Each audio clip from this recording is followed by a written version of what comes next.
Good afternoon, YouTubers. I'm currently standing on a corner in Winslow, Arizona. As you can see him, I'll give you a little pan around here. See, there's the Route 66 sign right there in the middle of the road. We are on Route 66. And as you can see over there is Chupacabra, and then the little roadside attraction is right there. We're gonna take a look around town here a little bit. We're gonna probably camp here in town a little bit, and we're probably gonna cook some pepperoni roll-ups in the van. It is travel season for me. I spent a few months down in the Phoenix area doing some work for the winter. Now it's time to make my way to the Midwest. I have some important business I got to take care of in the Midwest there. Also, my summer job. I took a summer job in the Midwest there, so we're gonna make our way there. Plus, we gotta be there for an important person in our life right now. Somebody's going through a rough time, so. Well, we're gonna drive across the country and be there close for them to support them, because that's just what I do. But first, we're gonna look around.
I think we've seen about everything you would want to see at this point.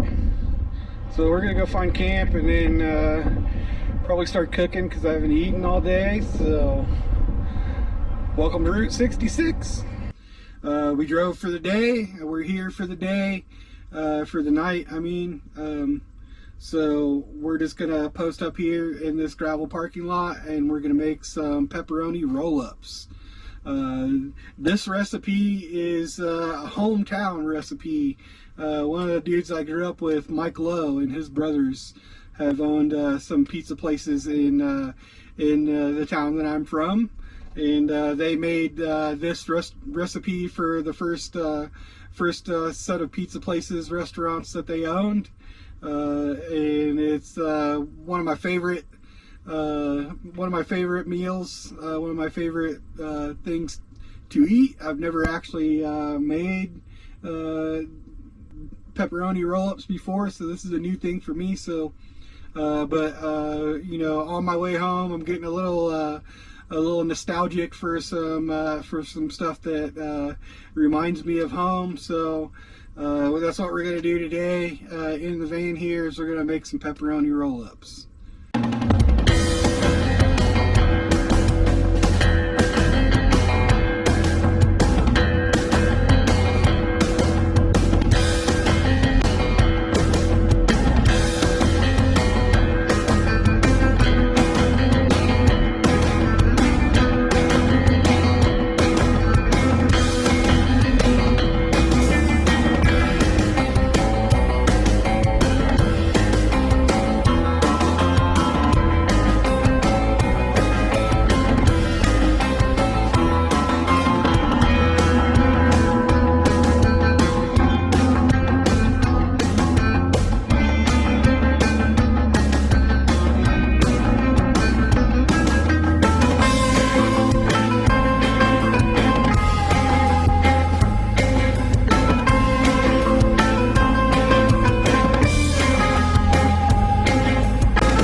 those are pretty fun and easy to make, really. So yeah, one of my friends came up with this recipe, him and his family.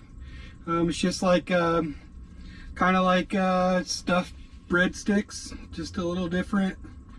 But yeah, let's give it a shot.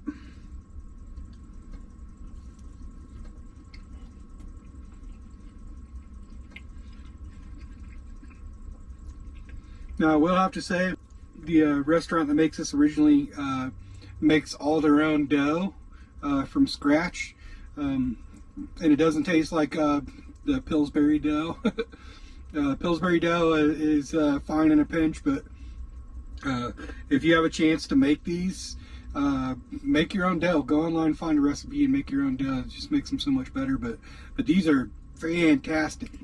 I'm gonna pull one of these apart so you can see what it looks like. I just used some olive oil, some basil, and some garlic salt, and then sprinkled some Parmesan cheese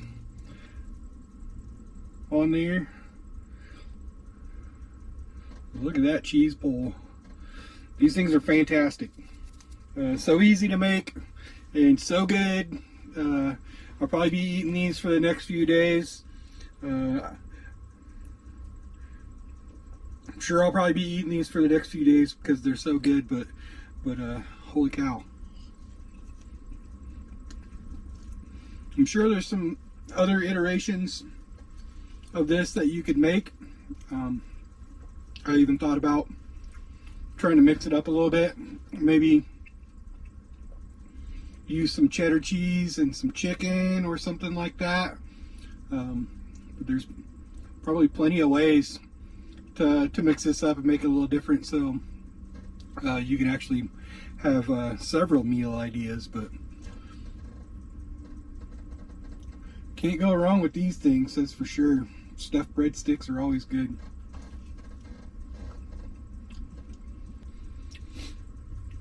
So yeah, we just kicked off the first leg of the Route 66 trip here.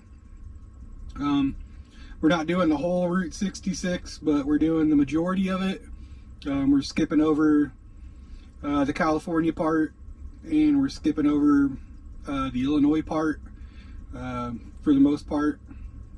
There's probably a couple of spots on there that we'll hit, but we're gonna do the majority of Route 66 on this trip. Like I said, it is the 99th anniversary. Next year's 100 year. I may do the whole thing next year. I'm not exactly sure, but we'll see if that comes to fruition or not. But the history of Route 66 and the sights to see on Route 66 are pretty dang amazing. I drove out to the West Coast on the interstates that are beside Route 66, but I didn't take the chance and stop and do any of this stuff. So I'm gonna try to find the cool stuff that I can stop and see along the way. So we're gonna go from the Arizona Route 66 all the way to Illinois Route 66, just not all the way up to Chicago, and we're gonna find the cool spots and the good spots to camp and some of the roadside attractions on Route 66 on the way to the Midwest there. That I'm going to share with you guys on my way home. Hopefully I could get some good video footage and some good drone footage on the way home. So I guess I'm going to leave you guys here. I did have a good day of driving, a good day of sightseeing here in Winslow, and made some good food. So I'm going to sit here and enjoy my food.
Well, all right, we're set and ready to get some fuel and jump on the highway there. I'm gonna let you take a look at the little dirt lot that I stayed in last night.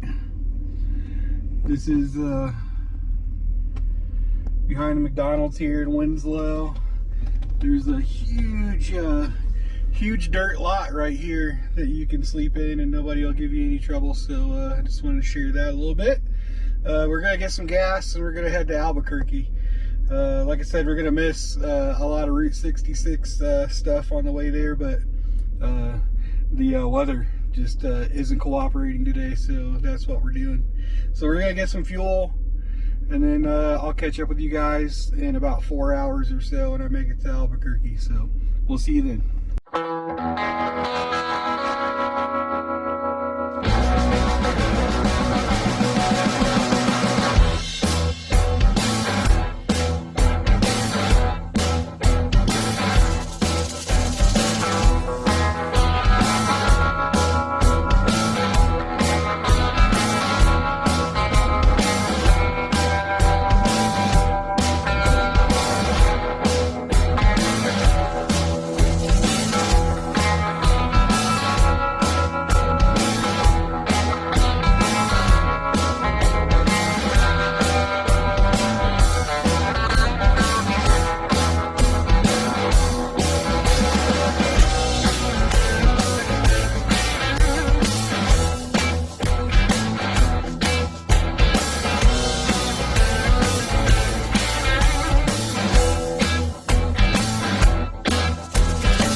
Well, y'all, I'm beat.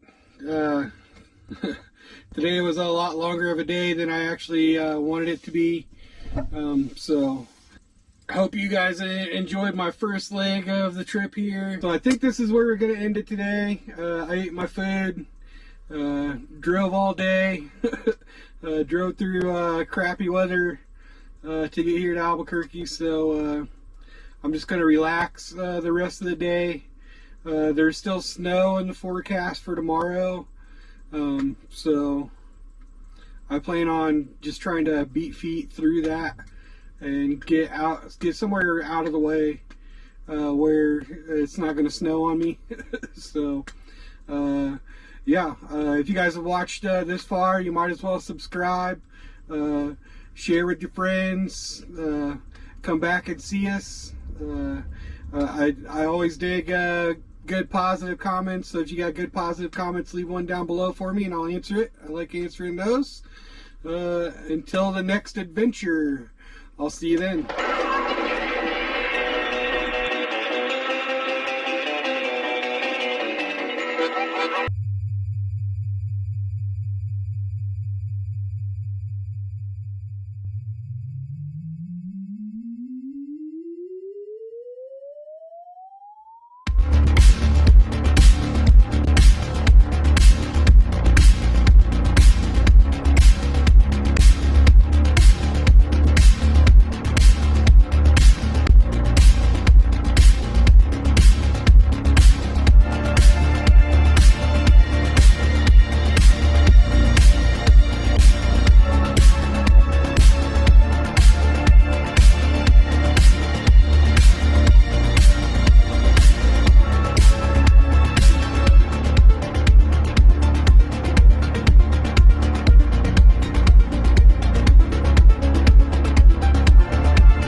Good morning, campers.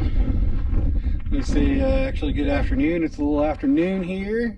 I am currently in Ute Lake State Park. It's about 30 miles northeast of Tucumcari, New Mexico, off Route 66 there. It is inevitable that I'm going to get snowed on here, so I've been looking at the weather and looking ahead on the road, and where I'm at is supposed to get 1 to 5 inches of snow. It is April 4th and we're expecting snow. As you can see, the clouds are really prevalent in the sky today, so we are going to get some precipitation today. It is going to rain today, and then this evening start snowing. So somewhere over the next 24 hours, we can get anywhere from 1 to 5 inches, it says. I am hoping that this is the only weather anomaly that I'm going to experience in my travels. I am in spring travel mode here. We are going to the Midwest here to see some family, and then we're going to be starting a job in a national forest in the Midwest. So that'll be my summer gig. So I got, I don't know, maybe a month and a half to kill. It's not even a month and a half now, but I've got a month and a half to burn until my job starts, and one of my family members is having some issues, so we're gonna go and chill with them for a bit and help out as much as we can in that time, and then we'll be closed for the summer, just in case we need to be. So but like I said, there's going to be some adverse weather here for the next couple of days, and I don't want to drive Chupacabra in the mountains or anywhere really through that mess or anything. So we're just going to hunker down here for 2 days and see what it looks like on Sunday. We may even stay Sunday. It is currently Friday. We may even stay Sunday night because it's supposed to be 58 Sunday and then 70 on Monday. So this weekend's going to be kind of trash, and then the beginning of the week is going to warm up and be a little better. So I'd rather travel in those warm days so I can see some stuff along the way here and not have to worry about trying to beat feet past a storm. So that's not the way I want to travel, so we're just gonna hunker down here for a couple of days and see what happens. I'll give you a little look around here real quick. That is the Ute Lake, and you can see these little palapas like the one I got there on every site down here. This is the Yucca side of this campground. It has electric and water for $15 a night, which is right in my price range. Anything more than that, and I probably wouldn't have paid for this. I probably would just went ahead and drove on past. But 15 bucks a night for electricity and water, and as you can see over there, there's a shower house right there. So I'll be able to use the warm showers in there for free. I do have a shower in the van. Been trying not to use that lately. I'm not really sure why, just to conserve water probably. But man, having a hot shower that you can stand there in for 10 or 15 minutes is pretty awesome. So I take advantage of those things when I can. Let's go over here and look at the bathrooms real quick. So the only bad part about lakes that I don't really like is the mosquitoes, and it is probably I don't know, it's probably in the 40s here, and there are mosquitoes everywhere already. So if you guys didn't watch my my Lake Isabella video, that was a bad scenario with mosquitoes, but we're probably gonna have the same issues here. But really, I mean, with the rain and the snow and stuff coming, we're not really going to spend that much time outside. So, and they're everywhere. Look at them. I don't know if you can see those little bastards, but well, no showers for me, it looks like. Closed. Even though the sign said they were open.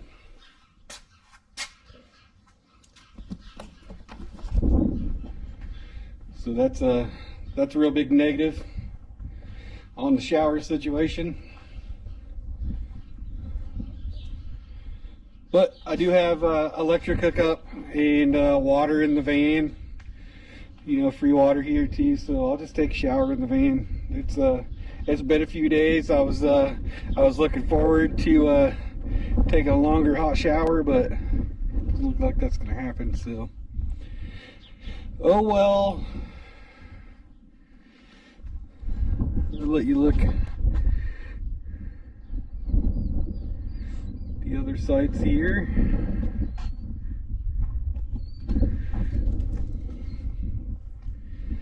Yeah, we're just gonna hunker down, and I bought some popcorn. We're gonna have a couple of movie nights. We're just gonna be chill and hang out inside the van, I guess. About the only thing you can do in adverse weather, so. All right. I'll get everything all plugged in, and we're all set up and stuff here. I'm feeling a little rough, so I'm just gonna go ahead and take a shower and just chill for a little bit. I did just drive like 3 hours, so I'm just gonna hang out in the van tonight, most likely, for the most part. We'll have a movie night and stuff like that. I'm gonna hook up or set up the projector screen up there and watch some movies here in a bit. But right now, man, I need a shower so bad, and it's gonna happen. So I'll catch back up with you guys here this evening. So I just want to show you guys real quick here what it looks like when I shower. I just showered in the van, and what I have to do to dry it out, because you have to dry it out. Obviously, you're gonna get mold and stuff. So right now, I'm plugged into shore power, so my air conditioner up here has a heat element in it. You can see it's on heat. So usually what I do, this is the shower curtain here. Usually what I do is wrap the shower curtain open around, so I'll give you a little better look at that. You can see that it's open inward, and then all the air, there's a duct on this side, and then there is also one on this side here facing into the bathroom. So that really dries the whole bathroom out and the curtain out, because it is like kind of like a cloth curtain in there. And then this thing here is obviously the shower head. But yeah, it works out pretty good most of the time. I mean, it's small and I'm a big guy, but I fit in there fine, and it works fine. So yeah, I just want to share that with you guys real quick. I am all showered up, all clean and all shaved, and feel pretty good. So I don't need no stinking campground bathroom. Well, guys, I got all set up and got showered and been sitting here relaxing and ate my dinner. I just warmed up some of those pepperoni roll-ups I made in the last episode there, and did that for dinner. So I'm just gonna relax here and watch some YouTube a little bit, probably for the rest of the evening here. If it starts snowing or doing anything crazy or anything like that, then I'll be sure to film that. But if not, then I'll see you guys in the morning when I wake up.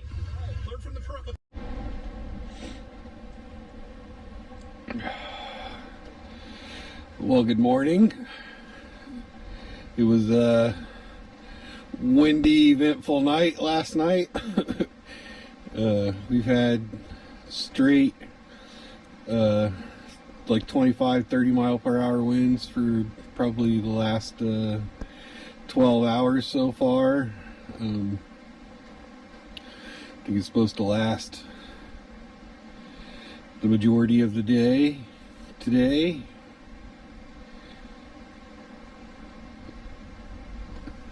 Probably can't see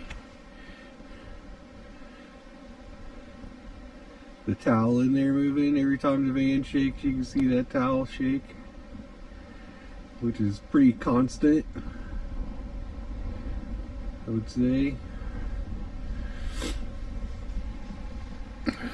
I did look outside and there is currently no snow on the ground here, but you can see in the distance there's like a hill on the other side of the lake that actually has accumulated snow on. So the 1 to 5 inch thing didn't happen here anyways, just a little dusting, but it being so windy, yeah, I don't know. It's cold in here. I got the heater going, you can see out there on the floor, which is one of the reasons why I came to a site with a plug-in, but it is still freezing. That fan's been on, or that heater has been on for the majority of the night, and it is still cold in here. That's because of the wind. You know, this thing really isn't airtight for, 30-mile-an-hour winds, that is anyways. So when it is windy like that, it's hard to keep the heat inside here, which I would suspect is a problem with most dwellings. Oh, I woke up a few times with the van shaking pretty bad, so I didn't sleep as good as I wanted to, but I'm always up and down when I sleep anyway, so it's not a big deal. But yeah, it could have been a little better, but I've been living over 2 years in this van, and wind is a constant thing. I've been through some pretty gnarly windstorms when I was on the coast of California, Northern California, during the first of the year. The last part of winter, first part of spring, it got pretty hairy there, and there was a day or two there where I saw 90-mile-an-hour winds in this van, and it was a freaking nightmare. But it's just something you gotta deal with when you're a vehicle dweller. So yeah, you just get used to these things and you deal with them because of the places you get to go, the spots you get to see. So I mean, it's not really that big of a deal to me to deal with inclement weather, as long as I don't have to drive through it. Like, I don't want to drive in high wind, and I don't want to drive in snow. So therein lies the reasons why we're at some lake state park out in the middle of nowhere in New Mexico. But I'm gonna lay here for a bit and veg out like I have been all night. Probably watch some TV.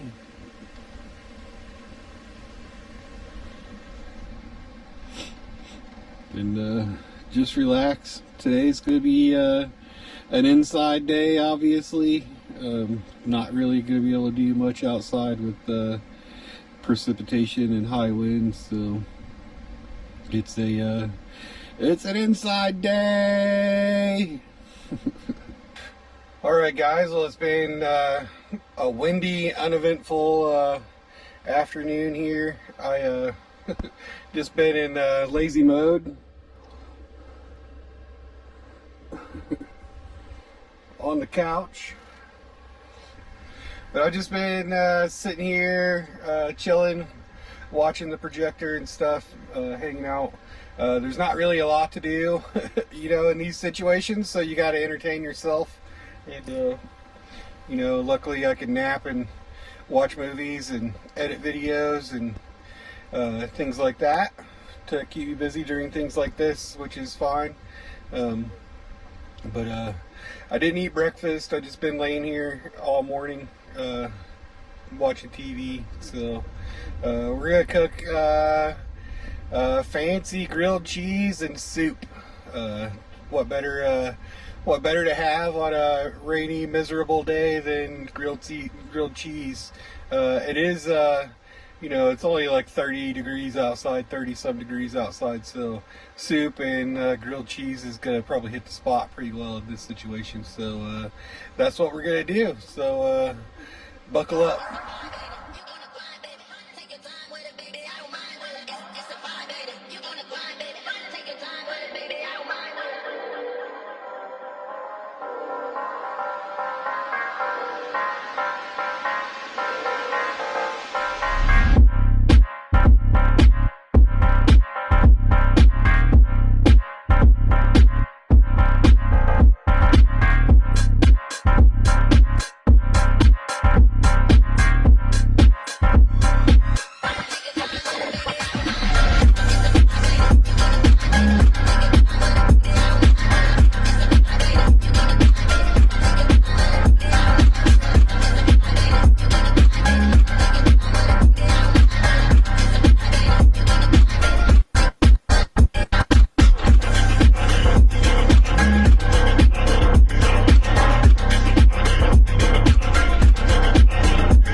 So yeah, just a little bit of a creamy tomato basil soup and some grilled cheese.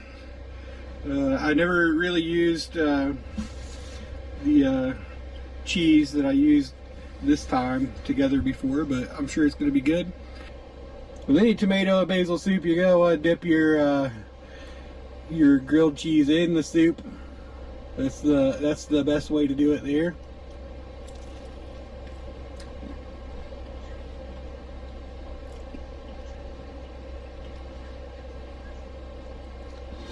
Just a few little ingredients, you can make a regular can of tomato soup fantastic.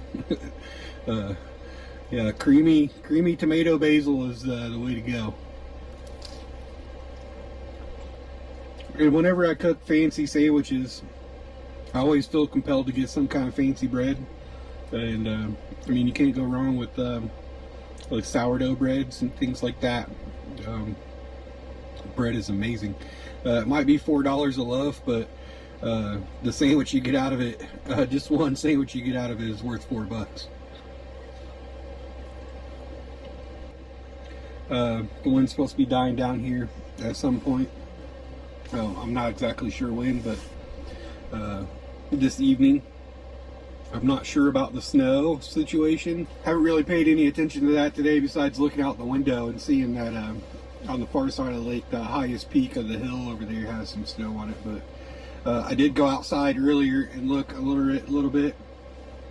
The whole backside of my van is frozen. Like, I mean, it's just covered in ice. But I mean, I don't know. It's not snow, but we have been getting periods of rain mixed with the snow too. But it's not so bad. But I'm not going to say in the panhandle of Texas up there is where they were supposed to get the 5 inches. So hopefully by Monday, by the time I go through there, all that'll be melted.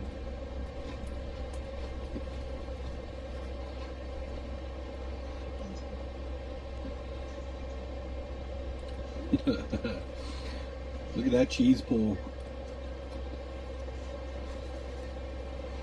I did buy some cinnamon rolls too, so we'll be cooking those later in the oven. I mean, cold days like this in a van, my propane heater has been giving me problems. It screeches real loud sometimes when you turn it on. The blower motor's going bad, so I don't have any heat. So, you know, you supplement any heat you can get, including your oven. So, I mean, I do have a little electric heater going, and I do have my big heater up there that I can use, and I've been using that off and on today. But man, when it's cold outside, it's fun to cook in the van, and it keeps you warm too. So you can't really do that in the summertime. So you know, baking stuff and things like that is limited to, you know, the winter, spring, fall area. So you got to take advantage of that stuff while you can, for sure, and do those things.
Turn the TV down a minute. Man, I just love this van. I don't know if I say that enough in my videos. Just having everything that this thing has to make my life easier, and get to enjoy little things like having a big fat cinnamon roll and a cold day in the middle of nowhere. You know, just I don't know. Something about this van just makes me happy. It changed my life completely, and so yeah, now I get to sit and hang out in my awesome van and have dessert.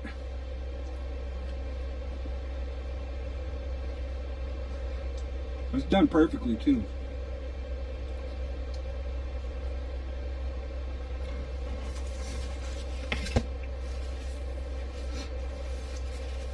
Yeah, so I get to just chill in the van and have a little comfy night. So I get to chill in the van, have a little comfy night, watching movies, watching TV shows, whatever it is I want to watch, and just chill out and be relaxed and be warm, and man, pretty dang good.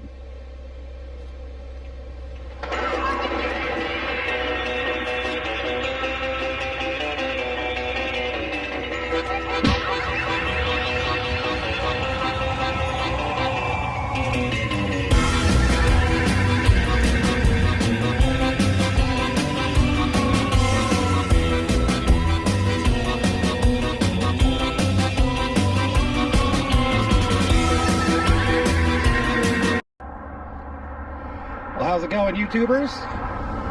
Standing here on the street in Tucumcari, Arizona on Route 66 here. We're gonna walk around today a little bit, check out some of this history here on Route 66 in Tucumcari. There's a lot of history here, a lot of abandoned buildings, a lot of neat roadside attraction stuff. Right here on the highway that's been lost to time. Some of these places are still standing and still working. I'm actually standing right here in front of the TP Curios. This place has been here for a long time. And as I look up and down the road here, I see all kinds of neon and all kinds of history here in town. So we're gonna walk around, we're gonna film some of the stuff, and we're gonna check it out today. So let's do it.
What an awesome town this is. All the old signage and buildings and the history here is just freaking amazing. All the old cars. I mean, some of these places, people have spent a lot of time and a lot of money renovating these places so people can still come and enjoy these things even after 99 years. The Blue Swallow is just like a relic, man. That thing is amazing. All the little garages next to the rooms that you got when you can rent the room. Man, that place is just beautiful. And I love to see these places still in operation. When I was filming Roadrunner Lodge, the owner came out and introduced himself to me. He's a pretty nice guy, and let me know that that hotel is actually up for sale. So if you guys are interested, Roadrunner Lodge, Tucumcari, New Mexico is for sale. So anyways, we've seen a lot of stuff here today. We're gonna drive around, see if there's anything more to see. If not, we're gonna head off to the next destination, and I'll see you when we get there.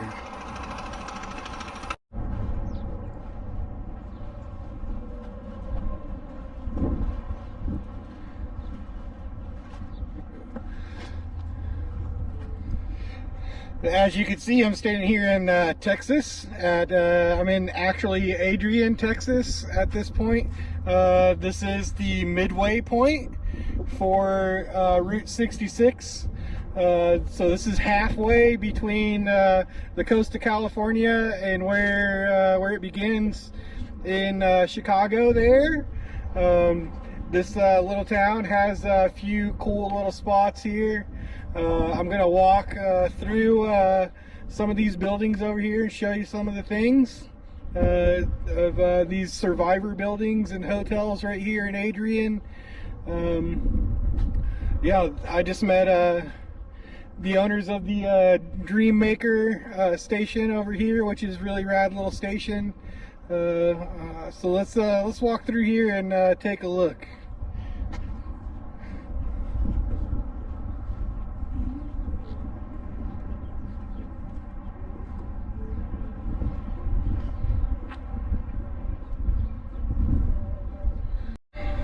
So the owners of this place said that they just bought this place a year ago, and it's called the Dream Maker Station there.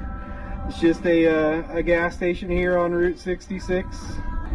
It's a pretty neat little spot. I love seeing people keep the history of these things alive and the old cool cars and things that are around.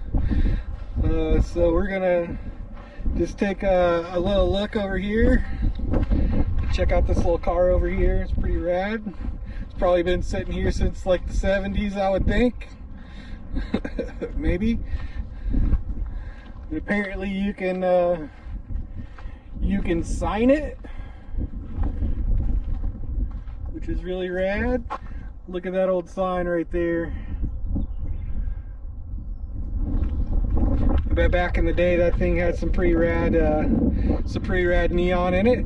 I love seeing it still standing there, which is pretty cool. Take a good look here. It looks like somebody's restored an old Corvette here. That's pretty rad. Pretty sweet.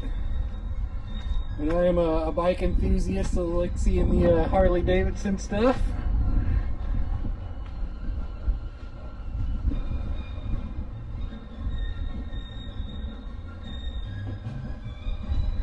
All of these stores have the little rabbit souvenir shop miles too, which is pretty cool. This is actually the Midpoint Cafe here. They got a little seating area for you out here. Nice little mural.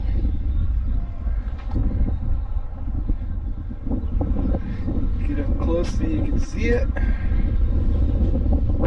I bet back in the day, that old sign right there had some really cool neon in it too. Probably the whole building had neon in the front of it, I would venture to guess.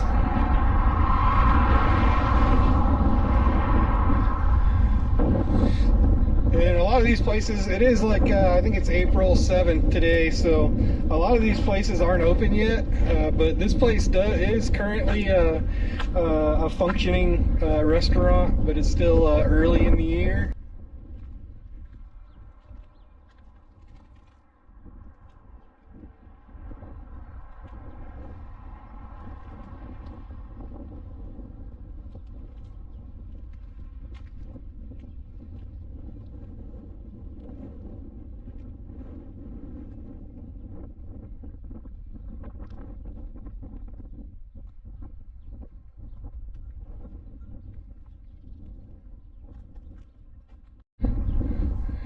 What a place.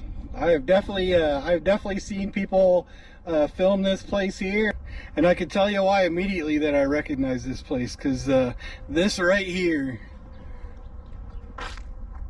this is called the Bent Door Midway Station here, and as you can see, this door is got a weird angle to it. It's pretty bent there. Yeah, this is old school Route 66 right here. I have seen this on so many people's channels on YouTube and on travel channels that it is amazing. And the owner of the hotel down the street here owns this too, and he gave me free reign to film whatever I want in this place. So we're just gonna walk around real quick and look. And as you can see, I don't know if you can see in the window there, but this is like a time capsule.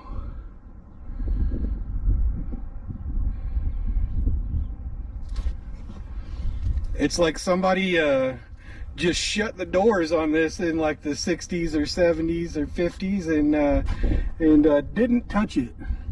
Didn't take anything from it. Look how neat that is.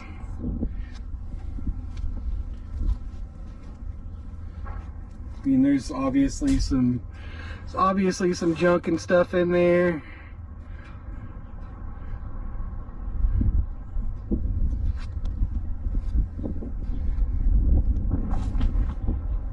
Still got the old gas pumps out here. Look at these old gas pumps. Look how cool Chupacabra looks in this place.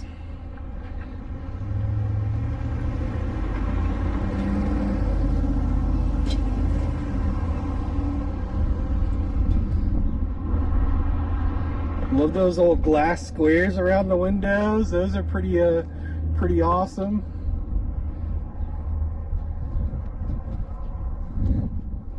Old school supplies that they used to sell here in the window.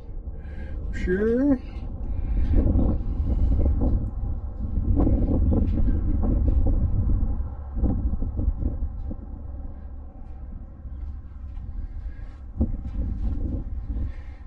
Got an old Coke machine.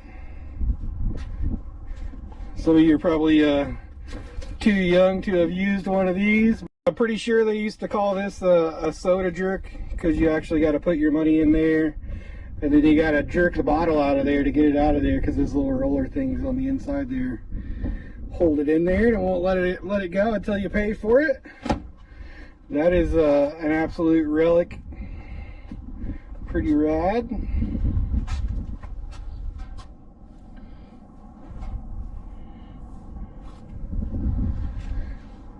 Now I'm gonna venture to guess that when this was in operation, that this was probably actually a full service mechanic gas station here. So they probably, whoever owned it or whoever owned it probably had a mechanic or was a mechanic, and this was their bay.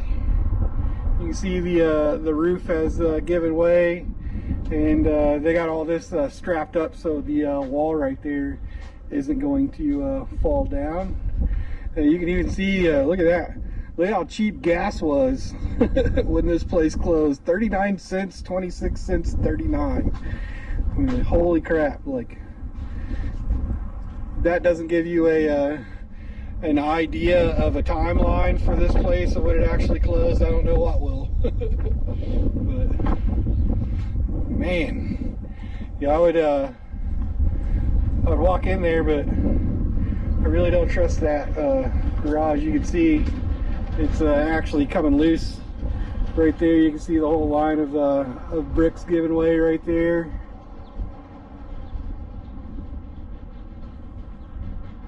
Really shame. It's a shame that that these places are falling down, being dilapidated and stuff. But it is also awesome that people are buying these and restoring these places. I keep saying that, but man, we gotta preserve stuff like this. Route 66 is pretty much American heritage, so preserving places like this is very important. Especially this guy right here. I mean, the old Bent Door Midway station. Look, they even got a Facebook page. Go and join that Facebook page and show them some love. Maybe one of these days this place will be restored to some kind of former glory or some kind of thing there. And what a cool spot here at Adrian. What a cool place this is. Very fortunate this year that I get to travel some of Route 66 here in the spring and share that with you guys.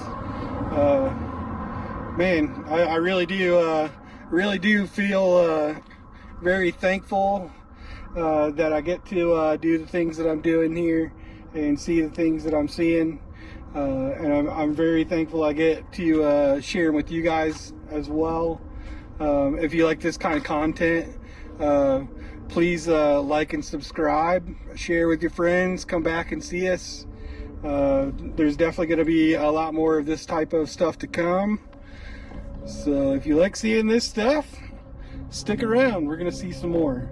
But until next time, guys, I'll catch you on the next adventure.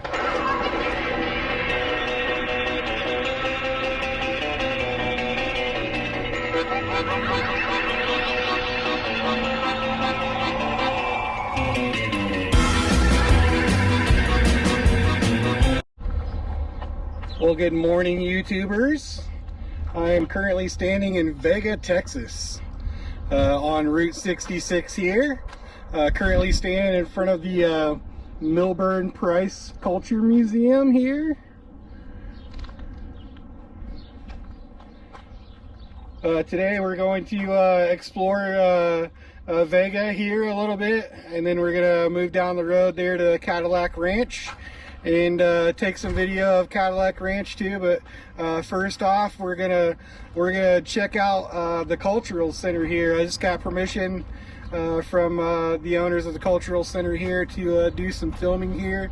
I definitely want to share this town and this museum, because it is legacy Route 66 stuff here, and then we'll be moving on down to Cadillac Ranch here in a bit. But let's take a look around.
So this cultural museum here is free. You can come and check this out. They even have a curator there that will tell you some of the history and things like that. And man, these people are completely awesome people and very nice, very accommodating. This is a big wind turbine blade. And I'm gonna walk over here so you can get a good shot of this mural right here, because this is a pretty awesome little mural. And you could actually walk into this thing.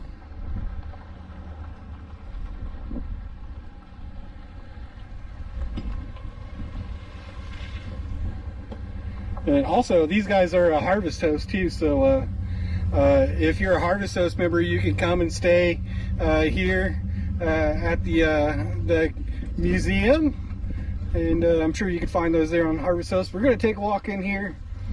We're going to take a walk in here and look at this thing real quick.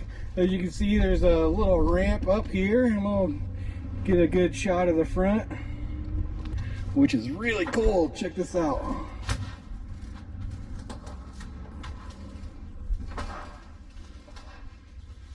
Hello! This sounds really weird. Let's see what it's like.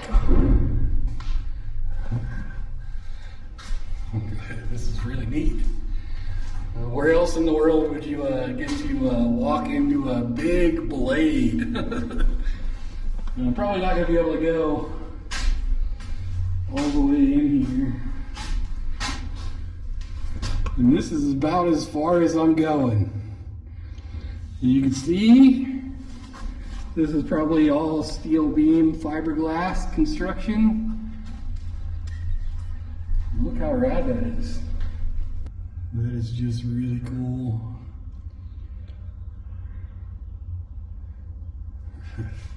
So neat.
So I am here on Route 66 today to see an art installation, an act of defiance, devil may care attitude, and point of expression on Route 66 here. This place came to fruition in 1974 when a gentleman and an art collective decided to bury a Cadillac face first in the mud, or several Cadillacs in the mud here at Route 66, and has been a tourist attraction since the early 70s here. And today you can come and visit the place and tag these old Cadillacs if you want. There is so much paint on these cars that it's just it's just slopping off right in the mud in front of the car. This place did get a pretty bad snowstorm and rain over the past few days, so as you can see, the cars are underwater right now. You can't really get to them. That whole pile of sludge right there is just paint that fell off of that. I mean, there's so much paint on these cars that you can just see it bulging from the years of people adding paint to this. Can't really get close to these right now, just because they are pretty much underwater right there, but how neat is that? I have seen that the people that own this actually started a bug ranch where they're burying bugs just the same way as they're burying Cadillacs. I'm not sure if it's the same people that own this or whatever, but I do know that that is something that does exist. I'm not sure where that is. Maybe it's on Route 66, maybe it's close to here. I'm not really sure.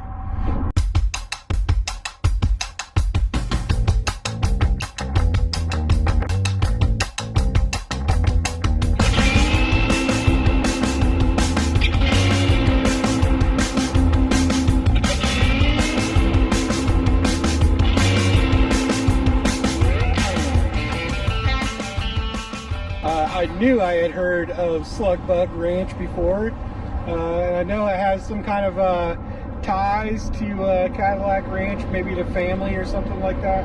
I'm not sure exactly what the history is here, but another cool place where you could stop and check out a roadside attraction, maybe tag some things, and nobody will get mad that you're spray painting stuff. So, man, I wish I had some spray paint, but I surely don't.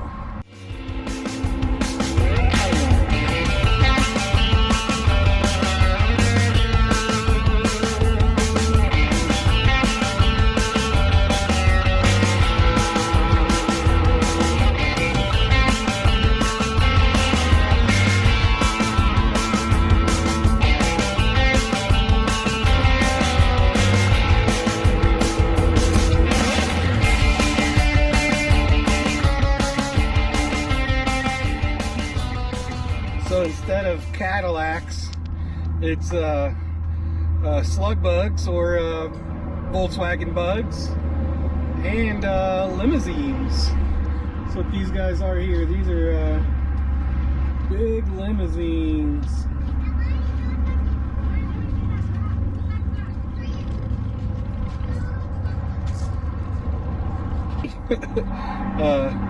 You know, you guys are experiencing me checking off some bucket list items today for sure. I'm standing here in Amarillo, Texas, and I am at the Big Texan.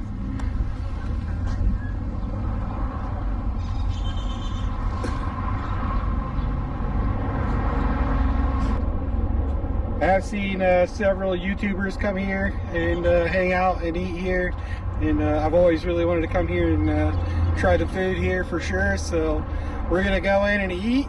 I did see RV parked out back in the parking lot there. I don't know if they allow you to overnight park here, but I'm gonna ask and see if they do. But man, this is definitely bucket list items today. All of Route 66 is bucket list for me, but some of these spots are just more awesome than the other ones. So they put me on a little wait list, and I gotta wait for a text message here for my table. They said it'd be about 20 or 30 minutes. So I'm gonna walk around in this place and film some stuff because it's got a bunch of cool stuff in here. So.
excited about this, guys. I've been waiting a long time to try a steak from here or something from here. The menu is pretty awesome. What a really rad place this is. So cool. Yeah. Looks like they were setting the table up there for somebody to do that big steak challenge. Pretty stoked. I got like the biggest steak that you can get. I got the Duke's Cut, which is like a 16-ounce steak, loaded baked potato, and some mac and cheese. Should be phenomenal, I'm sure.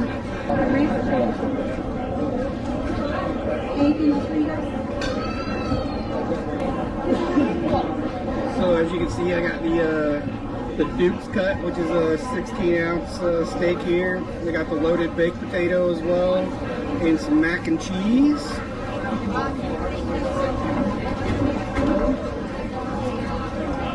Not enough room on my plate to even deal with any of this stuff.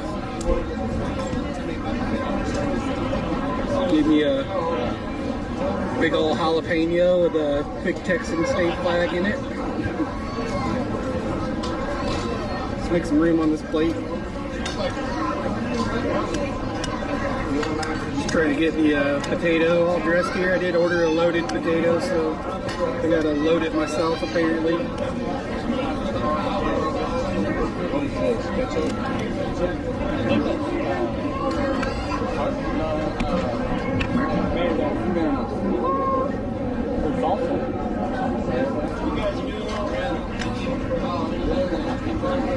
So I ordered this medium rare. It is definitely cooked perfect medium rare. I'm gonna try their little house sauce. What's that? Oh yeah. What do you want?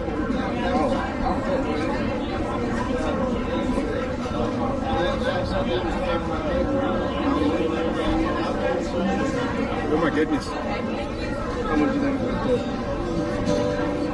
It's probably the best steak I've ever had.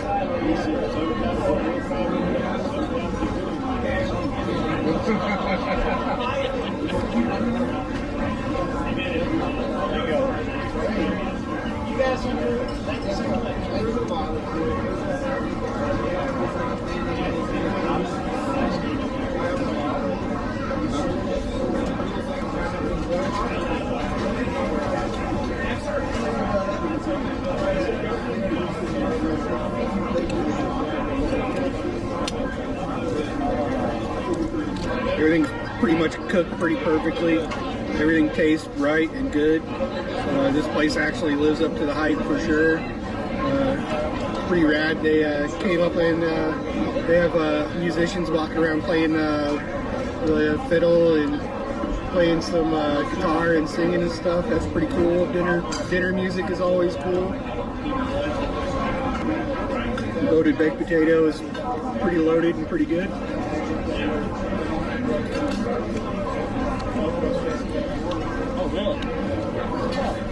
They actually make shells and cheese, mac and cheese. Really cheesy, really good. Well guys, that was probably the best steak I've ever had in my life. That was definitely the best steak I ever had in my life. Everything was cooked perfect. The baked potato was cooked perfect. It was loaded, and the mac and cheese was spot on mac and cheese. Man, you can't go wrong with that at all. I did ask, and the lady went and asked the manager if I could overnight in the parking lot here, and he said he didn't know if it was a thing or not, but that I was more than welcome to park back here in the lot, so I should be good. So since the manager said it was cool, I'm gonna camp here in the Big Texan parking lot for the evening. I hope you guys had a good time today. I had a fantastic time. If you like my content, please like and subscribe. If you want to see me succeed, please share my content. But I'm gonna leave you guys here for sure. Today is a pretty awesome day, a big day, and I'm beat. So I'm just gonna retire to the van and just you know, do my thing. Thank you guys a lot for watching. Like I said, if you guys watch this far into the video, just go ahead and subscribe. We've got more content like this coming for sure. So I'll catch you guys on the next adventure.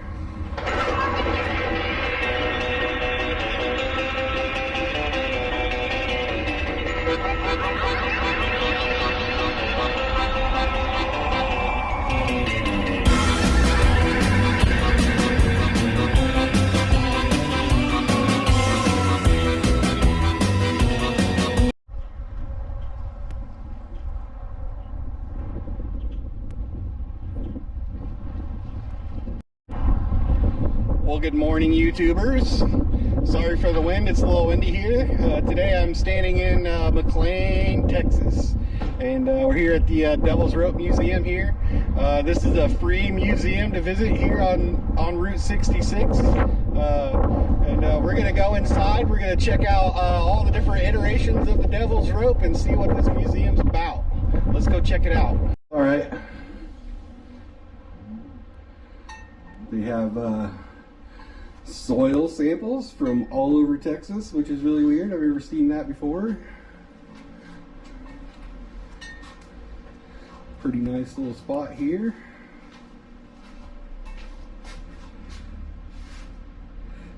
Big Longhorn.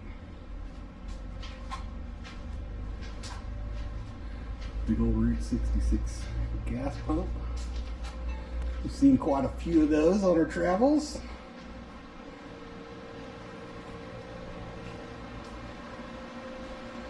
Let's go check out some of this stuff over here.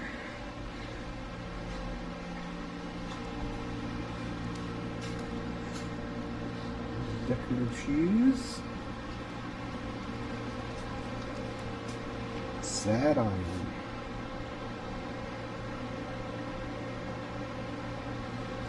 One of those.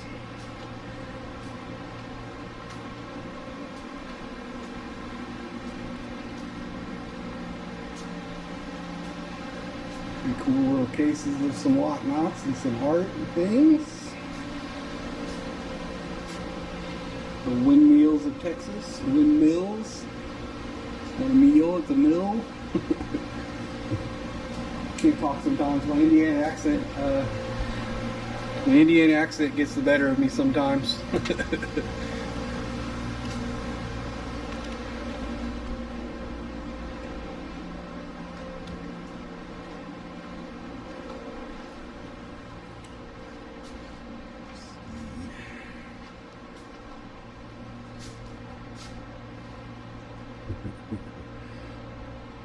This guy doesn't look like he survived it very well, but he survived it for sure.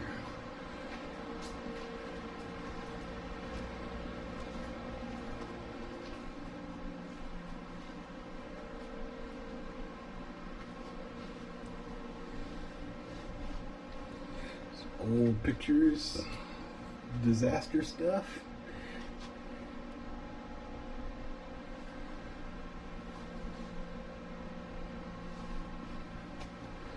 Lots of old pictures of dust storms. Maybe that was from the Dust Bowl back in those days.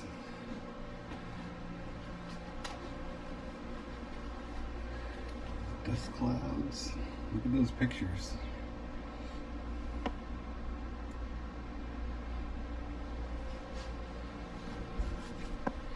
Some really good old photography right there. That's pretty cool.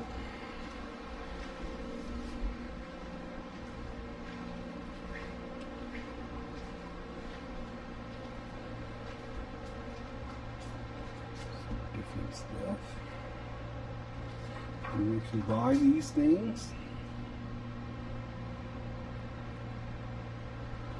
which is pretty cool. Here's some examples of some different barbed wire. The Devil's Rope, as they say.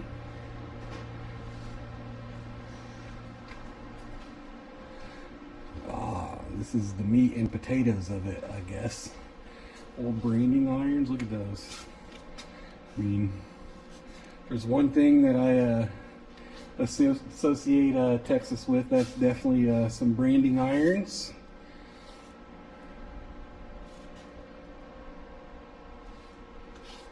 For sure.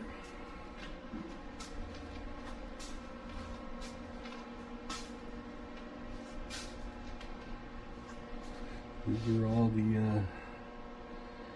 the ranch claims from history, I would think.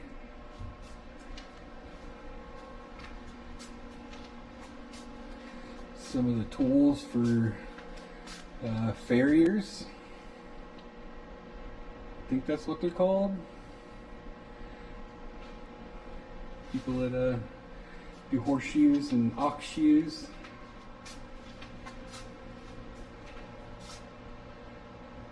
Pretty cool stuff. Here's some art made out of barbed wire. That's really cool. Armadillo. Roadrunner.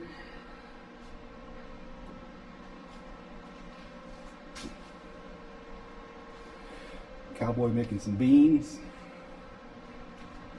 There's a lot of art. Look at this.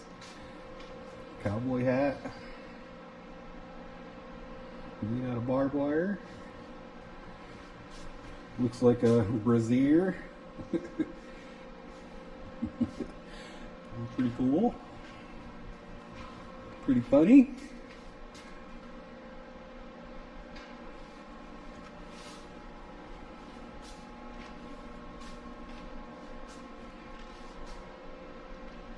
The final mile.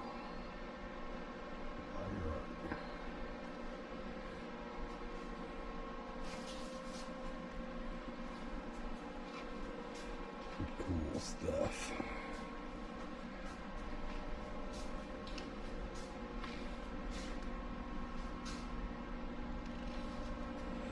Scorpion.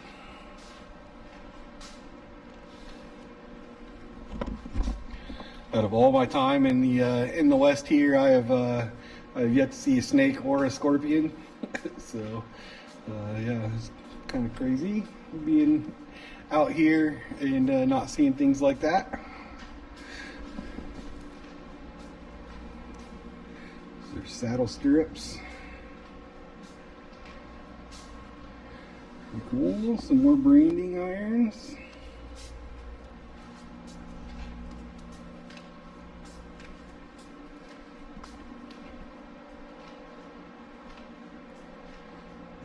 I'm gonna guess that this is probably a machine that makes that stuff. Yep.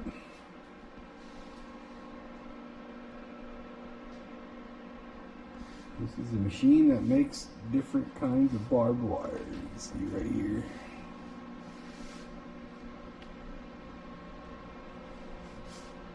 It's probably makes a whole fence out of it. It probably doesn't actually make the barbed wire itself. Might be wrong. Still pretty cool. Another version of the barbed wire. Can't really see. There's probably a little better of a view of it. Called a drift fence.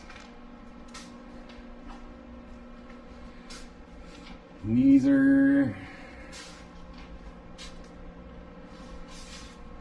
older barbed wire examples. That one's from 1879, 1877.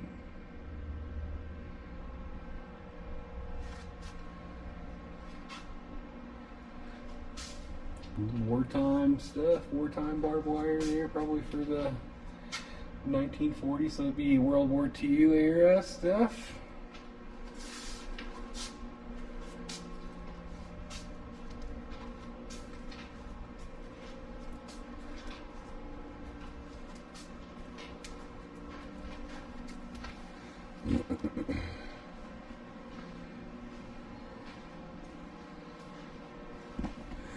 Here's an example of some of the plate style barbed wire. That's pretty hardcore right there. Look at this.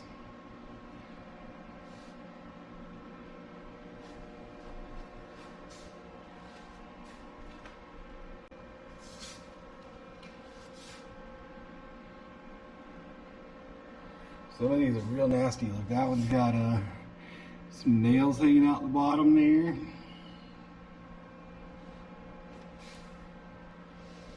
Pretty neat. And these are railroad wires. Kind of like cattle guards. Maybe to stop the cattle from being on the tracks, maybe. Here is a barbed wire machine. Yeah, this is a barbed wire manufacturing machine here. Got the little spool of wire down here, and then you twist it through, and somehow in the end here you get the start of barbed wire there. It's pretty cool. Look at that one.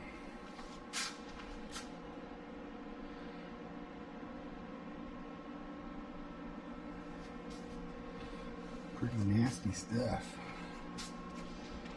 And we even got a little display for decorative fence stuff.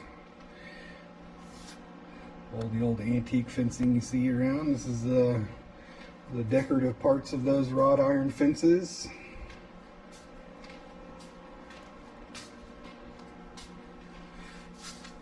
Big spool of barbed wire there.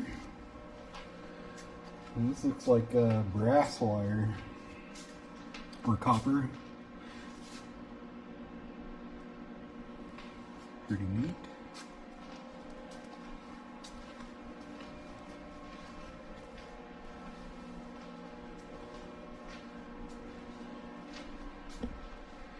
Some examples of some staples.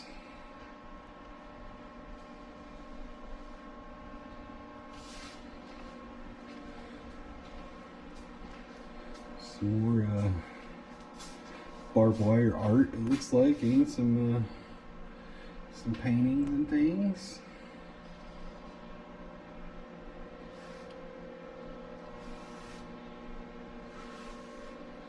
I don't know what that is. Just examples.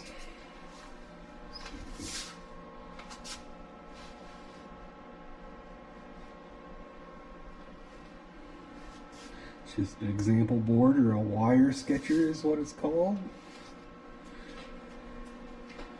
I'd love to have that, hang that in the van. That'd be really cool.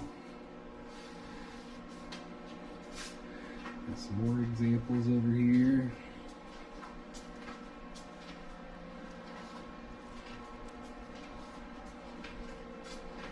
These things are rad. I really like those. Some more wire art.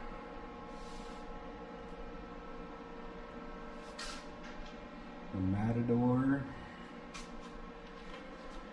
Some little cowboys, cowgirls dancing and roping.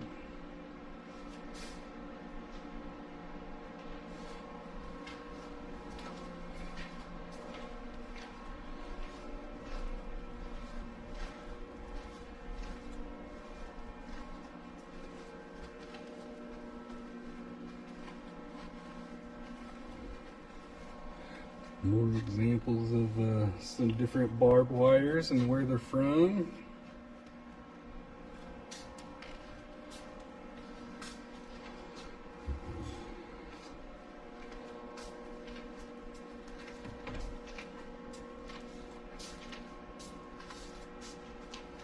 That little tree.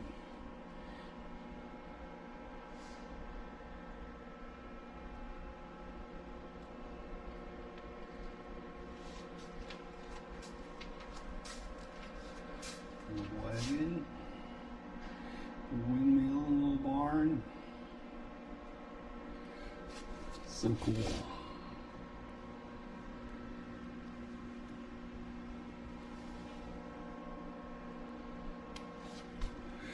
Here's an example of some of the tools that you would need to use to build a fence to put some barbed wire on.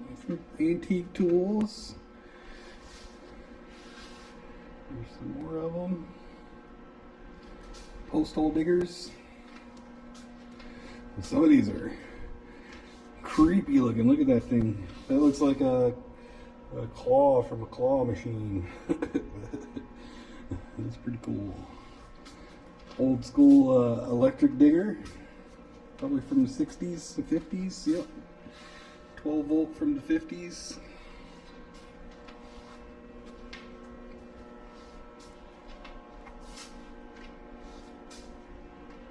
Another 12 volt, and this one's 40s.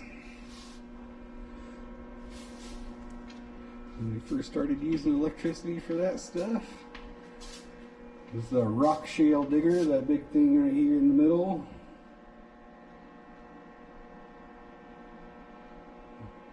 Followed by the little ones, these rock shale hole diggers.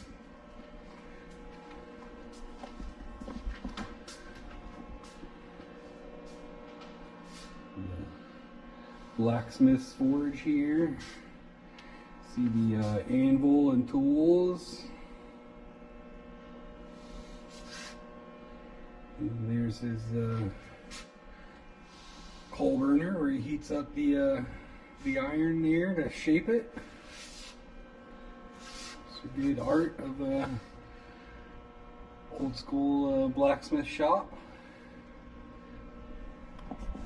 My first video ever was in Tombstone, and I got to talk to the blacksmith there for a little bit and look at his little shop there. So if you want to see that, go watch that video. It doesn't have very many views, but it's not a very good video, but it's my first video and I'm proud of it. So go check that out.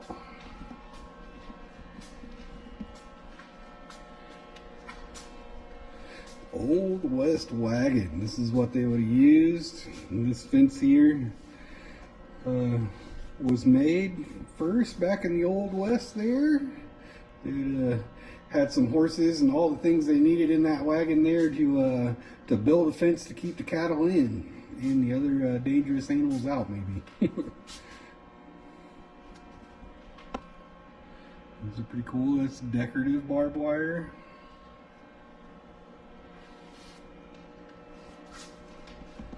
And this is the example of how they make slat fences and how they tension the wire between those.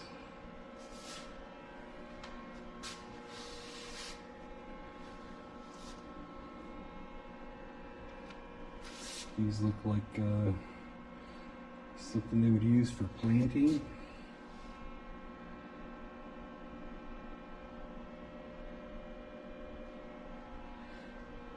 Cool.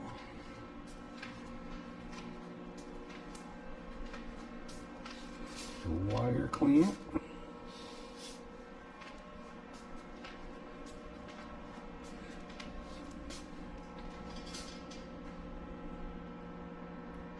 I have no idea about anything about check row planing, but if you want to read some of it, it's right there.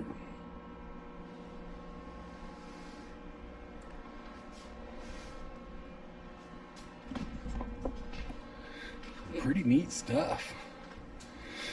Well guys, I think that's gonna take care of the Devil's Rope Museum here in McLean, and we're gonna go on down the road here and see what else we can see. So I'll catch back up with you in a bit.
guys, we made it a little bit down the road here. We're currently in Shamrock, Texas. Don't mind the wind noise.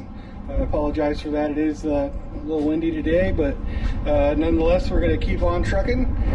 We are in Shamrock, Texas, here at the Conoco Tower.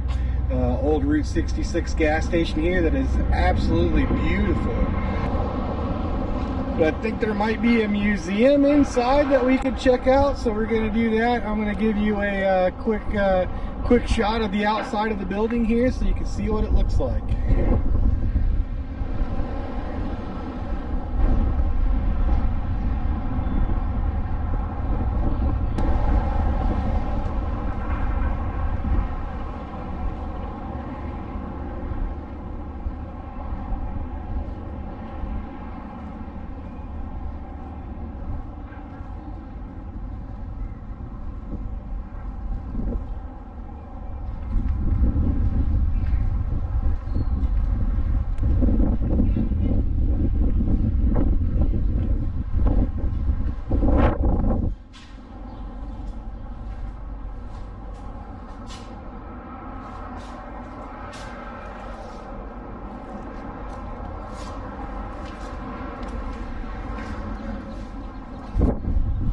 I'll go inside and see if it's okay if I film in here or not, so I'll check back in a second.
Place is definitely inspiration for the movie Cars, and also inspiration for you know, the Cars land in Disneyland. If you can't see that, you know, just by the influence of the building here. I mean, they have all kinds of Cars stuff in there, and obviously they have a tribute to one of the Cars, Tow Mater from the movie Cars right here, which is pretty rad.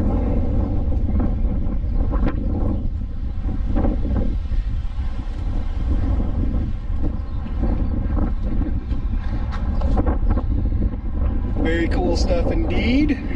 we're gonna walk around the building here and let you see the building in its entirety and all the stuff that it says around it. A little seating area out here to the side, and I hear the restaurant in there is really good. So they got a good sandwich in there and stuff like that. You get a whole meal for around 14 bucks. You come out here and hang out.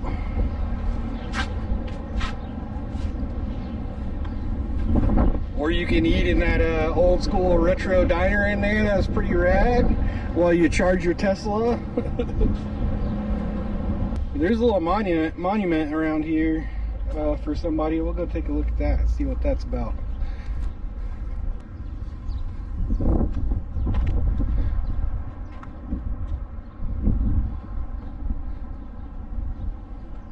Bill Mack, better known as the Midnight Cowboy, 29. I'm just gonna hold that there for a second so you can read it.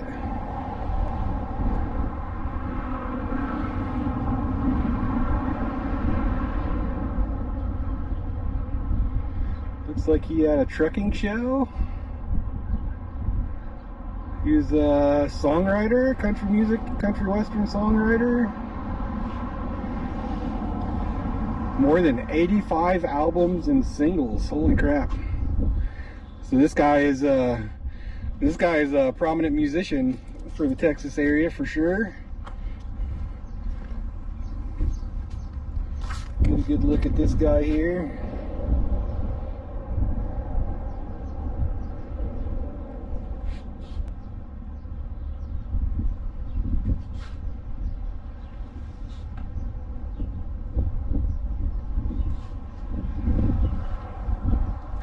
There's a little plaque for him. Looks like he's there on the radio. This guy's influence to country music is legendary, it says.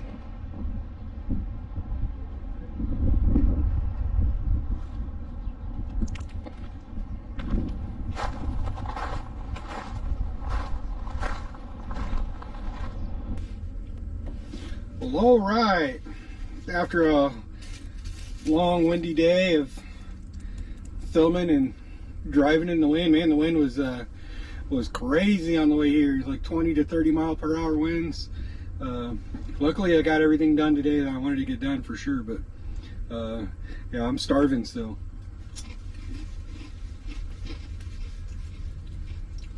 Yeah, I'm starving still.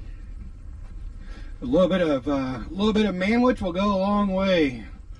Check that guy out. You know, I had a pretty good day today. Had a good few days, really. Had a good few days, really.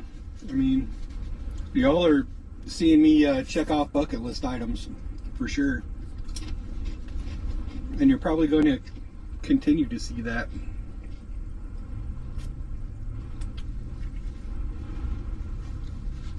Throughout my travels, because man, you know, that's why I'm doing what I'm doing. That's why I live in a van and travel in a van, is I want to see these places. I want to experience these things.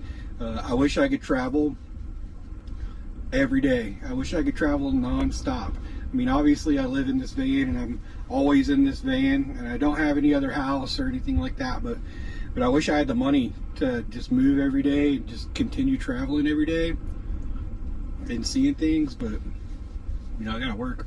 I don't make any money off YouTube, and I don't have any other income besides you know, seasonal work and things like that. So I get to travel, you know, probably, I don't know, 5 or 6 months out of the year, which is pretty damn good, really. That's like half of it, I would say, but sometimes a little less. But yeah, I mean, I do without things, and I work really hard, and I made it to where I am mobile, so I can go and see these things. So we're just gonna sit here and enjoy the rest of the night, watch some TV, and just relax. So if you guys like my content, please like and subscribe, share with your friends, come back and see me. Yeah, I'll see you on the next adventure.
Well, good morning, YouTubers.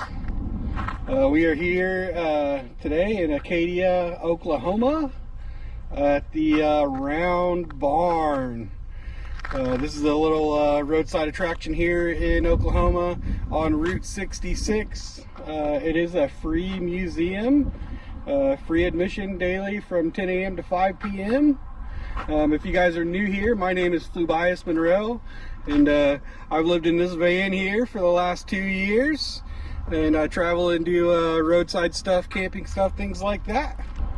But yeah, today we're gonna check out this old round barn here on Route 66, and yeah, let's go check it out.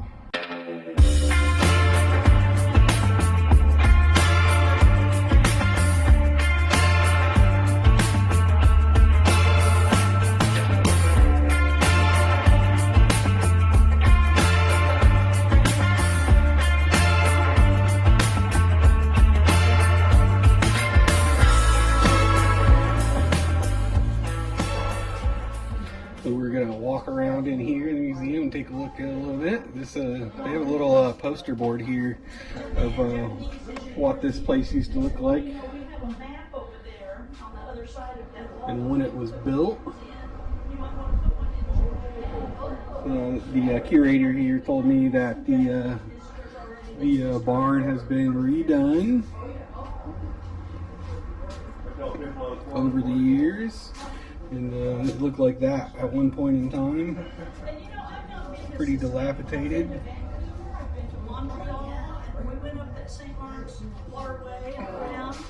Looks like the roof collapsed at some point in time.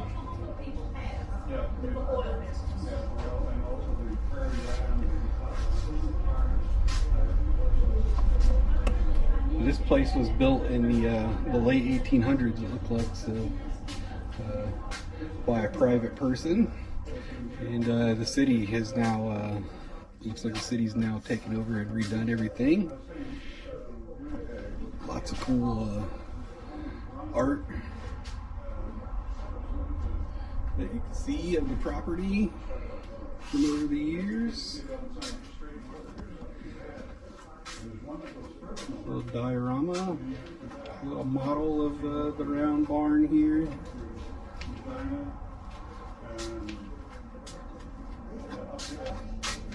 Look at all sorts of history, pictures and things from over the years. Really cool.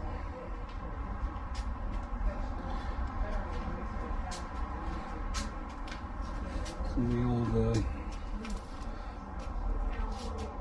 pieces of history from the time era, probably from this place or from around the area here.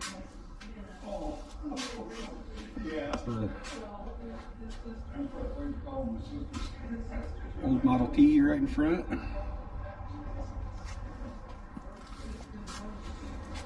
Looks like a grading stone, a sharpening stone.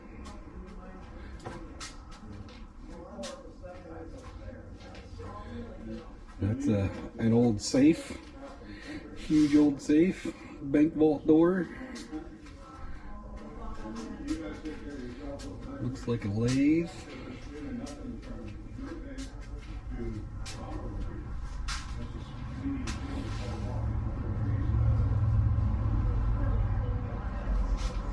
Cool. And as you can see, it is very round inside the building here for sure.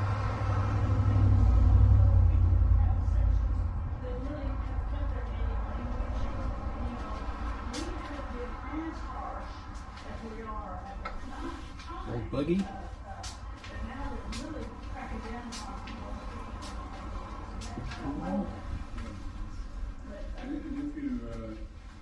If you're uniting the country, well, here English is supposed to be the business language, and nothing of it. Canada, they try to be dual.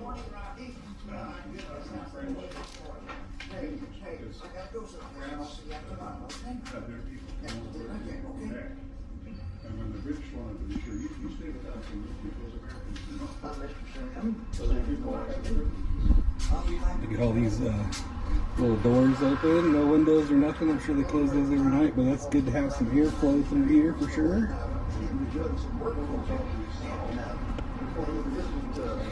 We've seen the bottom part, so let's go up and see the top part. She said there's somebody up there working, but we'll go up there and take a look anyways. It looks like you can rent this place out to you. Let's make our way up here and see what it looks like up here.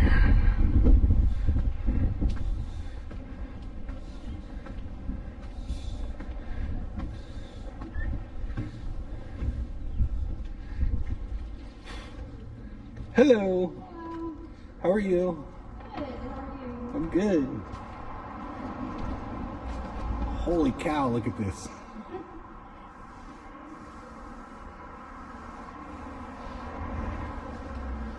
How beautiful is that? Now this is a restored roof, but whoever restored it did a heck of a job. Looks like they got a little stage in the middle here. Like I said, you can rent this place for events and things like that. So if that's something you feel like you want to do, I'm sure the sign downstairs of the film has a phone number for it. Looks like somebody's in here restoring the floor for sure.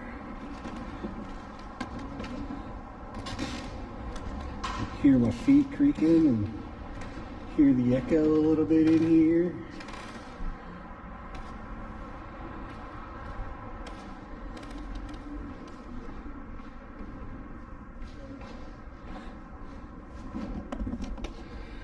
What a beautiful sight, for sure.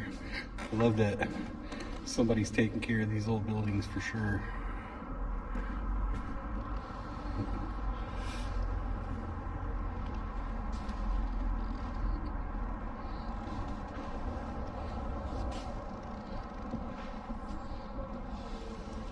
Such a cool spot. I'm not really sure how tall this room is, but it is massive. Absolutely massive.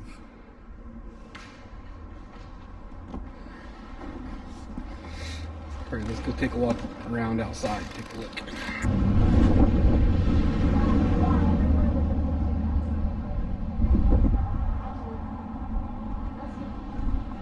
This is an official roadside attraction on Route 66, and like I said, this is a place you can get married. You can rent for your event, whatever event that is. Man, what a beautiful old site. Check this guy out.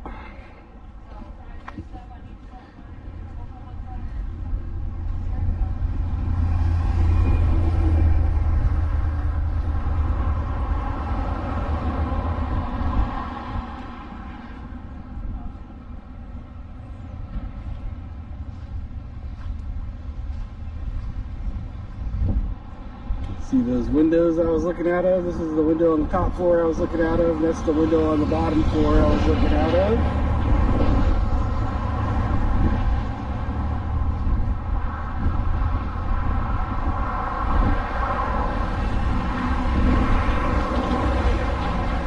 Such a really cool spot. You can walk all the way around this place too. Little sidewalk here. And that is Route 66 right there.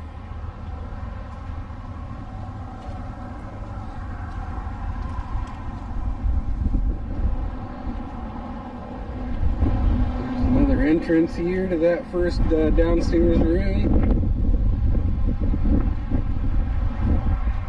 Another stairwell up top. That door is closed.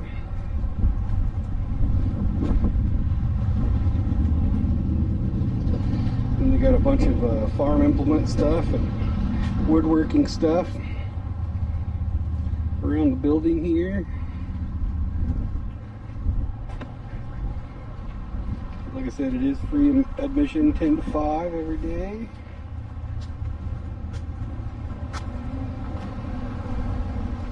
There's the potato planter.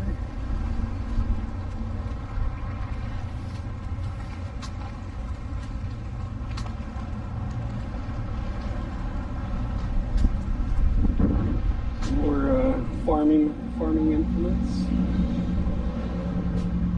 And we're back around to where we started. It's such a neat spot for sure. Well, there's another attraction down the road here that I want to check out real quick. So we're gonna move down the road here a little bit and check that out.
So I'm standing here today at a really special place, one man's dream, to make a labyrinth here on Route 66, it seems like. This is called the new Route 66 Labyrinth. I'll give you a nice close-up of this sign here.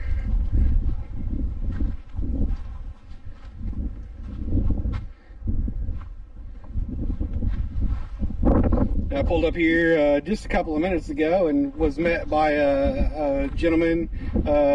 His nickname is Slim, and he owns the place here. He's got a little barber shop right over here. Probably film that here in a few minutes. But he owns the place, and he said that he would give me a free reign to walk around and film whatever I wanted. I found this place on iOverlander as a place to park. But man, this place is so rad, and you know, all this stuff that you see, you're gonna see in this video, was done by one man. You know, COVID slowed this guy's production down of this place a little bit, but man, you can see that he's still working really hard on putting this place together.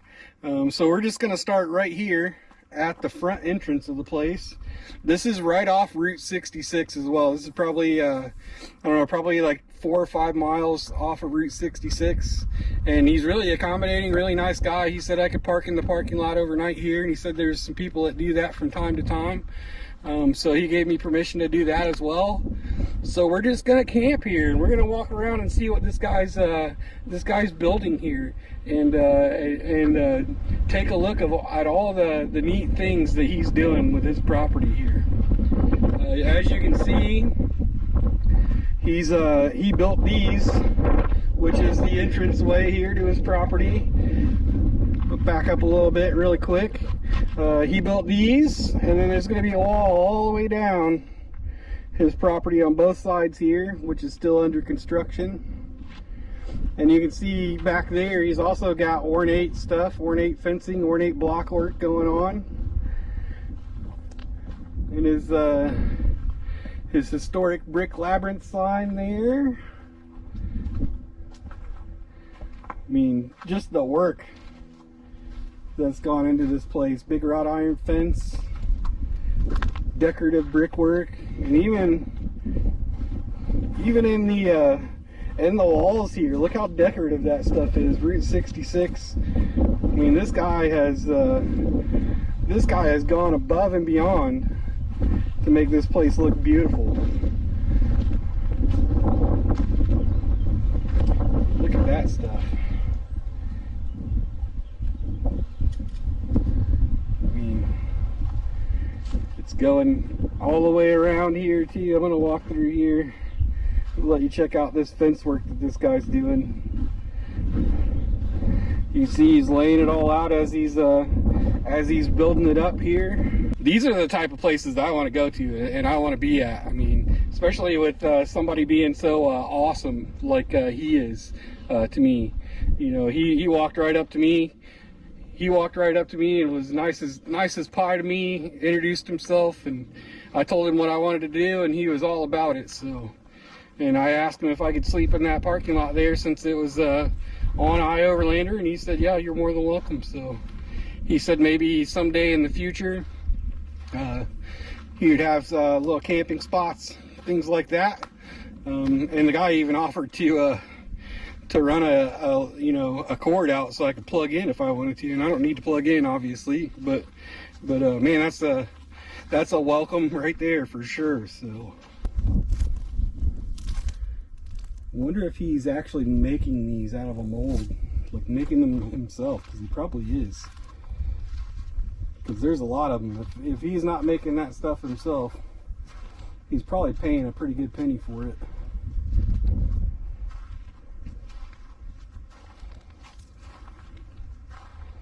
Some of these look like they are a little older, like this little bust down here. Looks like it's a little older, maybe not. Maybe that's something he did too.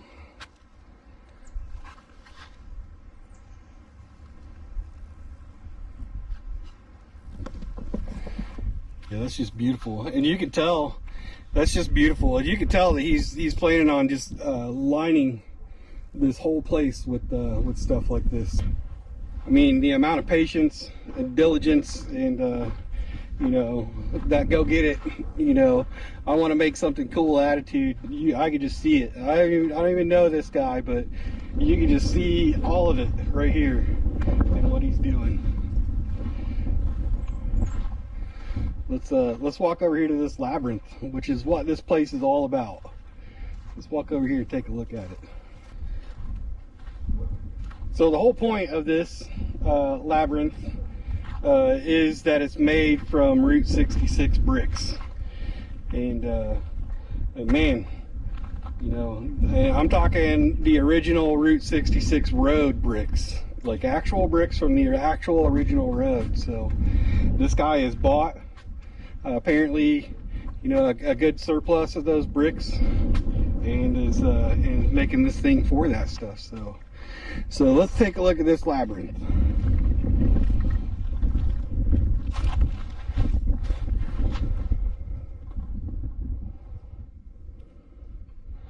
You know, I venture to guess that there's a starting point and an end point to this place, like every labyrinth that you see.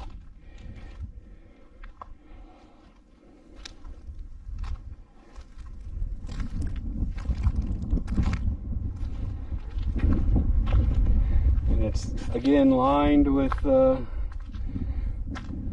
ornate block work that he's doing.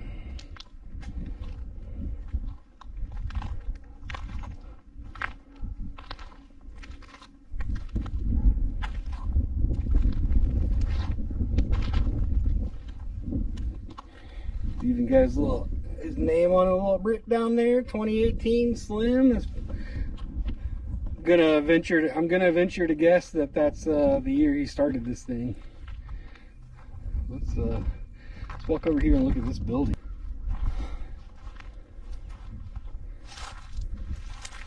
Looks to be a base to some sort of tower.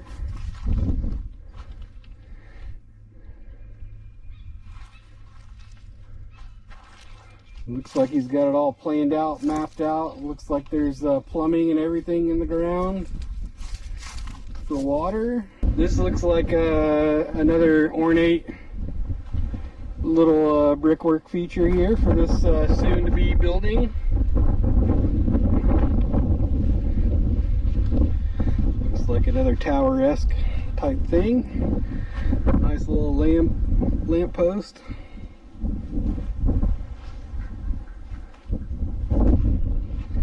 This looks like it's going to be the front door area, maybe the back door area. I'm not really sure.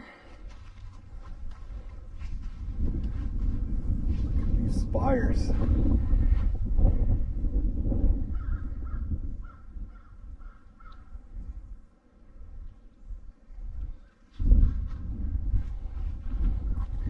This looks like a little outdoor hangout spot area.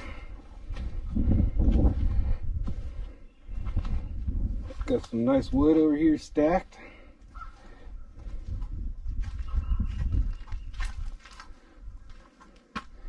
The whole outdoor kitchen, it looks like.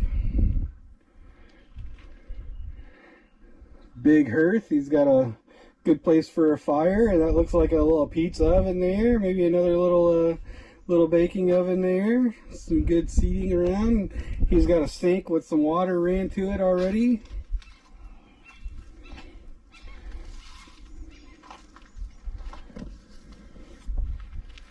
Probably cook some pretty good stuff in there, I'm sure. But yeah, he owns all this property, it looks like.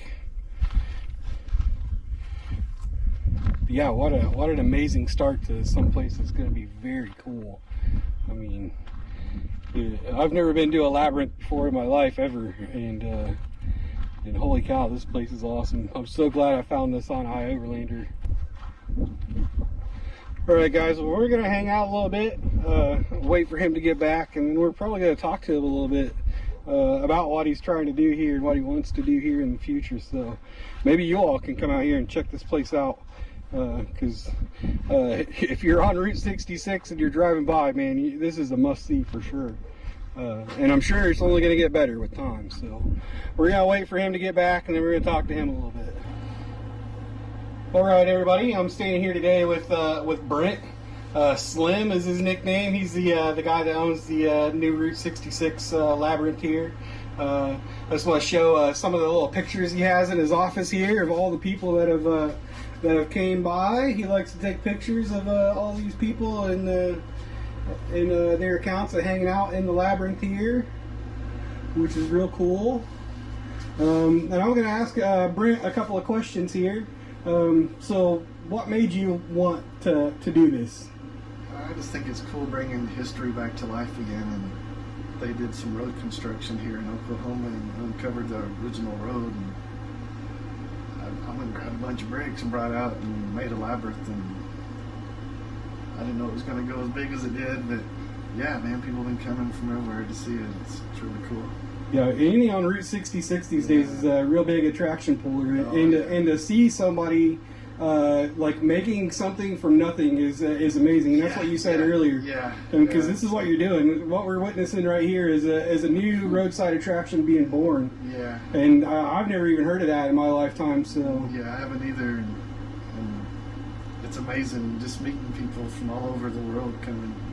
It's wild. And you said that you do all this by hand. So. Oh yeah. I make my own concrete.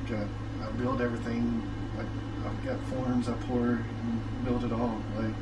So all those little Route 66 forms and everything, you make those. Oh yeah, you can't run to Lowe's or Walmart and buy that. No, you can't. I was saying to the camera earlier that if you're paying somebody to make those, you're paying a big penny for it. But even more cooler that you're actually hand making all of this stuff. Yeah, it's all been handmade. It's I'm a creator, and I'm gonna create and give it back to the creator, man. That's a wonderful thing. That's what we're here on mission on planet Earth, is to create and give it back to God, Right. This is my mom and mom.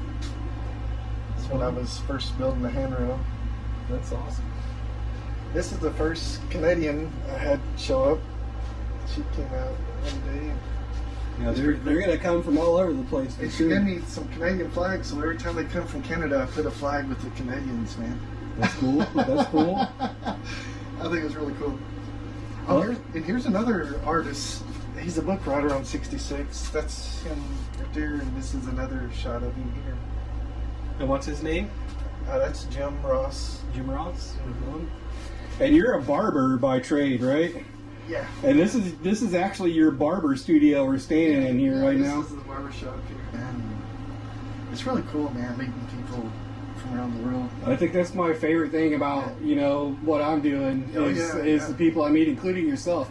Like I had no idea I was gonna pull up here today and meet you, or meet somebody as cool as you, or with a vision like this. Because man, you gotta dream big, y'all. This is a really special place, and if you don't dream big, then you'll never get anywhere. You'll never get where you want to be, for sure. Well, Brent, I appreciate you taking some time today, talk to me, and hang out with me a little bit, tell me a little bit about the place, about your dream. And I'm going to be watching this place, and I'm going to come back to this place every time I'm through the area now, just because of how cool this guy is and how cool this place is. And it's only going to grow, and it's only going to get better. And you all should come and check it out. I'm sure he'd be more than happy to accommodate you guys hanging out here and checking the place out in the future and today. So come by and check out Brent's project and we'll get his picture together, and you can be on the Wall of Fame. Heck yeah. Yes. That's what I call it, the Wall of Fame. The Wall of Fame. Heck yeah. I love garden, coming soon. Yeah. But come by and see Brent and check his place out, and yeah, let's watch this new Route 66 roadside attraction be born. That's so awesome. I'm excited. Yeah, it's gonna be amazing. What an awesome place, and what an awesome guy, really. I mean, you can't meet a better dude than Slim, for sure.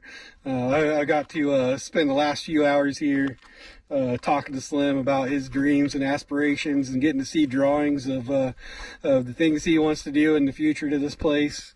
And got a little bit of the background of why he's doing what he's doing, and the issues that he's having, and man, like I feel completely welcome here, and completely blown away just by the sheer amount of drive that this guy has.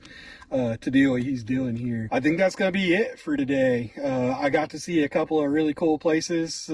Got to see that round barn from history, and got to check that out. And then found this awesome little gym on Route 66 that's being built as we speak today. So if you guys like my content, please like and subscribe, share with your friends, come back and see me. There's going to be more content like this in the future for sure. And come and give Slim some love. He needs it. This place is pretty cool. So I'll see you on the next adventure. Thanks, guys.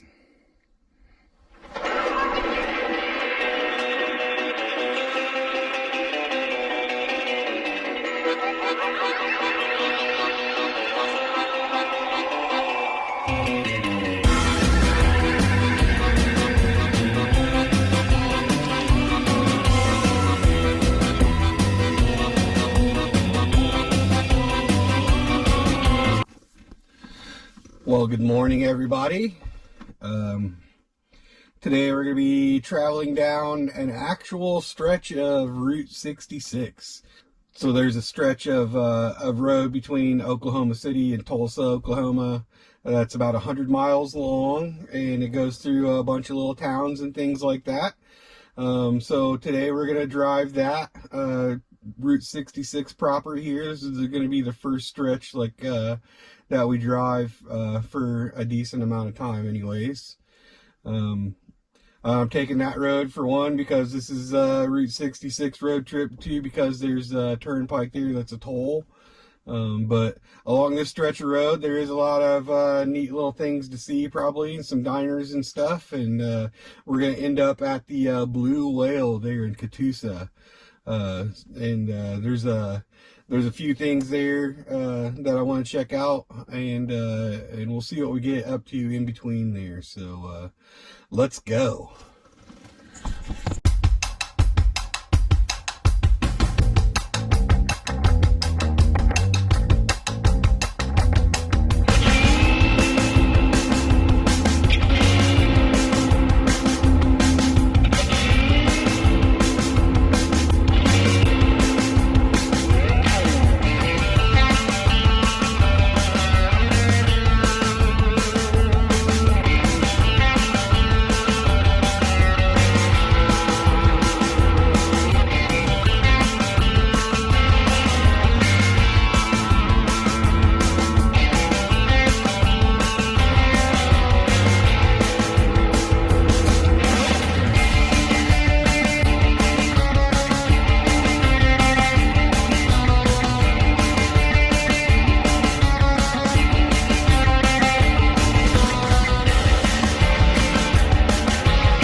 I saw this little Route 66 cafe that's open here, so we're gonna take a look at it a little bit. It's got a little gift shop there. We're gonna eat some food because I'm hungry. I don't feel like cooking nothing, so we're gonna check out the Rock Cafe.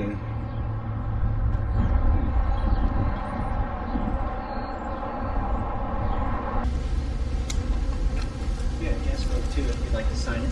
Awesome, dude.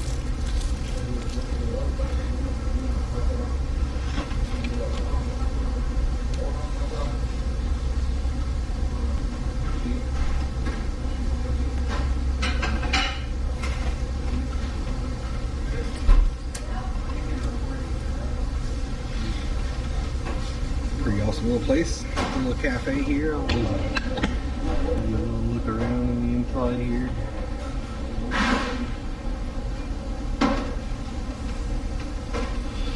Nice little spot. Check out the gift shop here in a minute after we're done eating. So I'm gonna look at this video. You guys see it.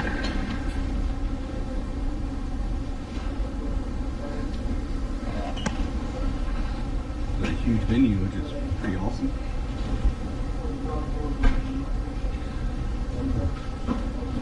I'm gonna order it and I'll get back at it with you guys here in a minute. Really would like to. Yeah. Oh yeah. So I got the buffalo burger here, and these are called onion strings. Just battered and deep fried onions, which are pretty good.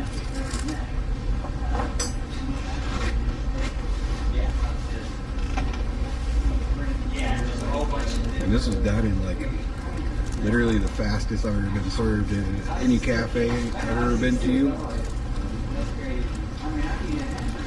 It is a monster. Chicken fried steak this morning, and it's a little too heavy for the morning time. Look at that burger. But boy, I don't know how he must have a different immune system. And this is a buffalo burger, so one of my favorite kinds of burgers. So. Guy Fieri liked it. Let's see if it's pretty good.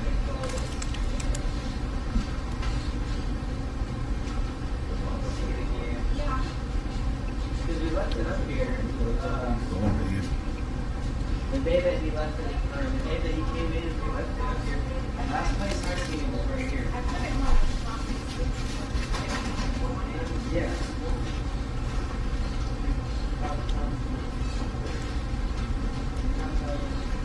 Probably one of the best burgers I've ever had.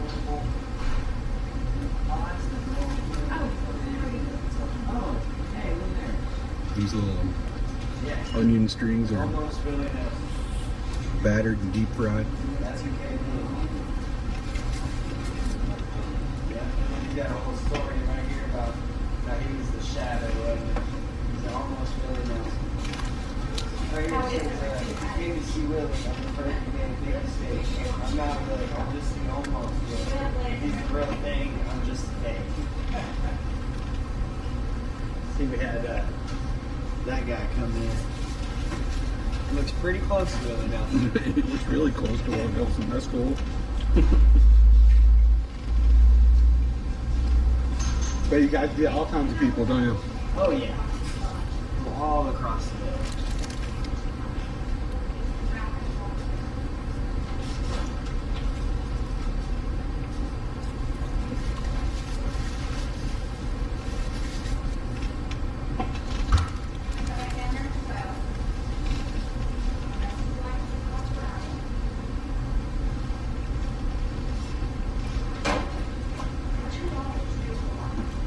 It's so cheesy too.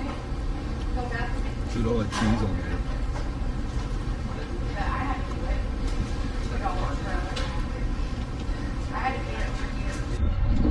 So that was literally like one of the best burgers I've ever had in my life, and I had no idea until I read their menu in here that this spot was on Diners, Drive-Ins, and Dives with Guy Fieri. So I had no idea until I sat down and started reading the menu. And it shows which things that Guy tried on Diners, Drive-Ins, and Dives, which was pretty cool. And I ate one of those. That Buffalo Burger was one of them on there. So if you want to see that, go to Diners, Drive-Ins, and Dives and check that out. Now we're going to go in here and check out this gift shop.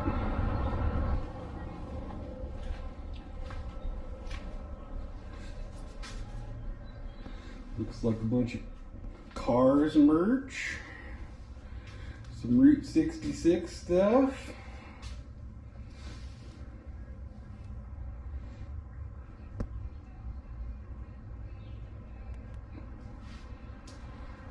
Some bags. T-shirts and things. Y'all know me, I'm a sticker magnet guy. I like those, but I like to have ones that say, you know, whatever the business is, like the Rock Cafe or something. So, and also they gave me a souvenir cup, to-go cup as well, which is pretty rad. And they got a little Rock Cafe sticker here. I'm gonna buy that. If they had a magnet, I would buy that too. They do have some shirts and stuff, it looks like. Check this stuff out over here and see if maybe they got a magnet or something that says Rock Cafe. They got a pen. That's pretty cool. Don't really collect pens, but it's still cool. Rock Cafe mugs.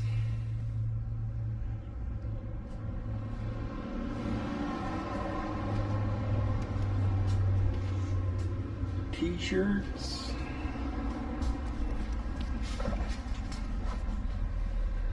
Alright guys, so I'm going to go ahead and pay for this sticker and put it on the fridge in the van because that's where the stickers go. And then we're going to mosey on down Route 66 a little bit more. So I'll catch you back up.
Alright guys, we're here in Catoosa, Oklahoma at the Blue Whale.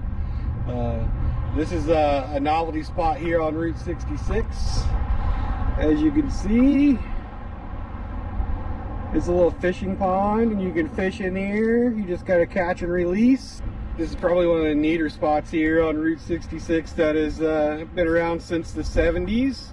And as far as the past goes, this place was a little bit of disrepair I've seen in some people's videos, and you couldn't actually walk onto the whale, but I guess they got it open now. You can walk on the whale. There's a little gift shop there. We got a little bathroom over here, which is pretty rad.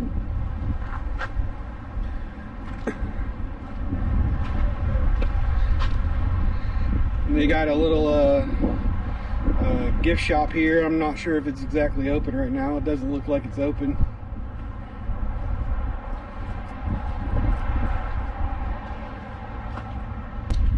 They got a little picnic area here. You can enjoy yourself and have a little lunch here by the lake. Pretty cool. Let's walk over into this little blue whale here, see what's going on.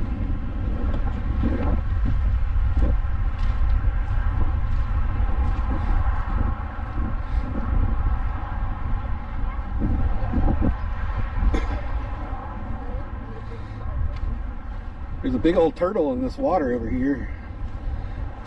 Probably can't see that guy in the water right there, but he's a big one. It's right there. But look at this old blue whale.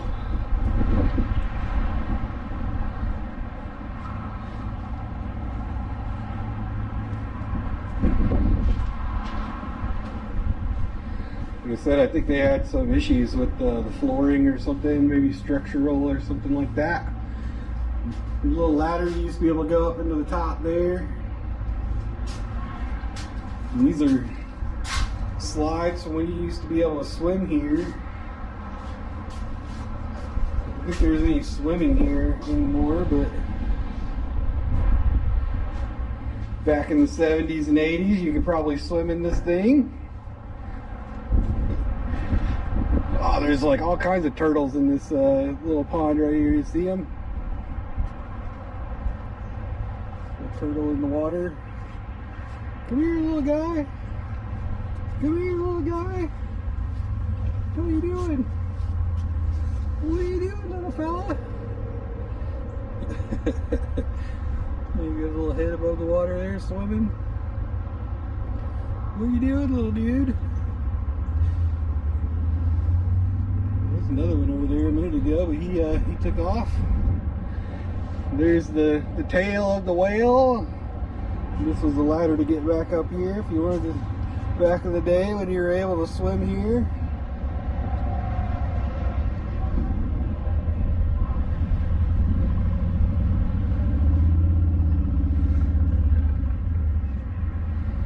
Walk down in here into the tail. Looks like there's some lights in here and some cobwebs. Let's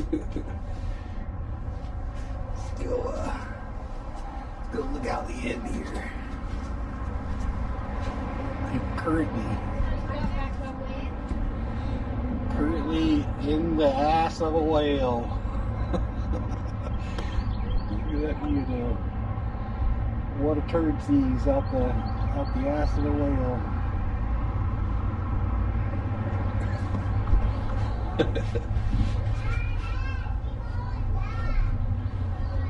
Pretty cool little spot. My little turtle friend is still here. Must be a box turtle or a snapping turtle.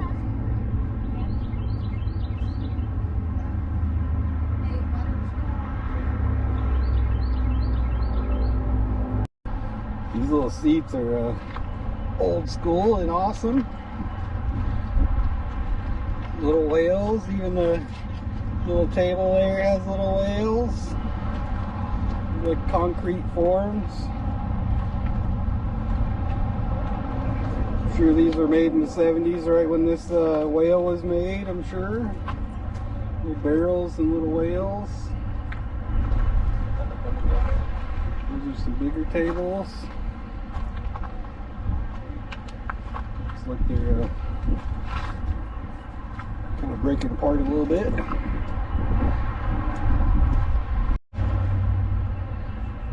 This is a little marker for places on the Route 66 here.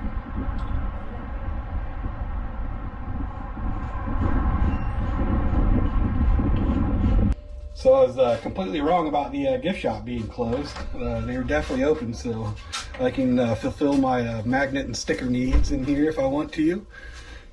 You have some pretty cool stuff.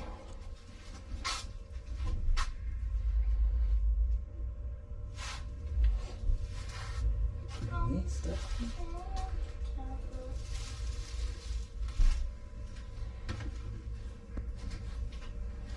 You even got blue whale curtains. I don't know if they have those for sale or not, but those are awesome.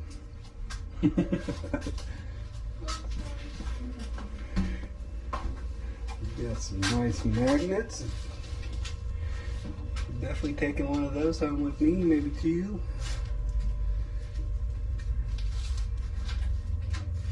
Keychains and things. A little blue whale puzzle. I've got myself a little magnet there. That's pretty cool. So if you come here and you don't think that there's somebody in this little gift shop here, you're probably wrong, because there's definitely somebody in that gift shop. So check that out when you come. Well, thank you guys for joining me today on my little Route 66 adventure here to the Blue Whale. If you like my my content, please subscribe, give it a like, share it with your friends, and come back and see us. Until then, we'll see you on the next adventure.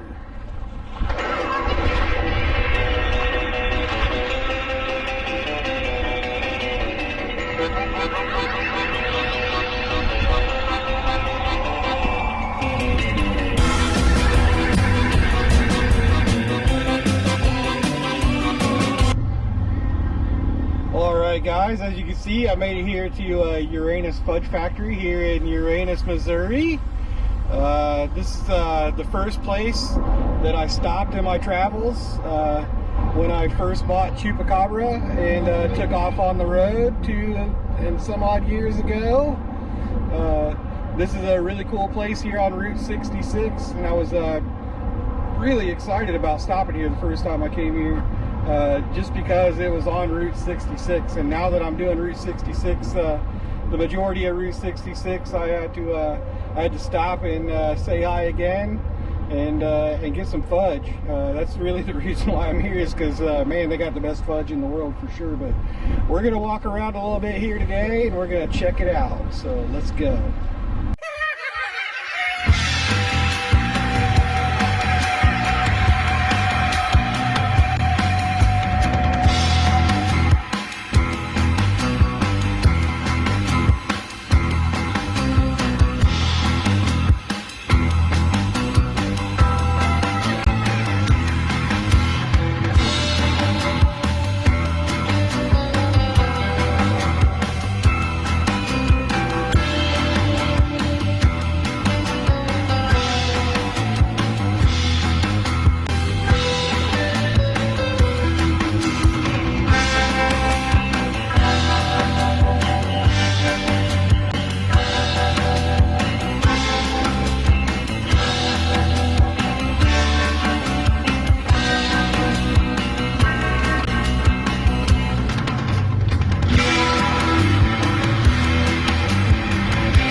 Natural Museum where we've got unicorns, mermaids, living two-headed turtles right behind that door. And don't try this at home.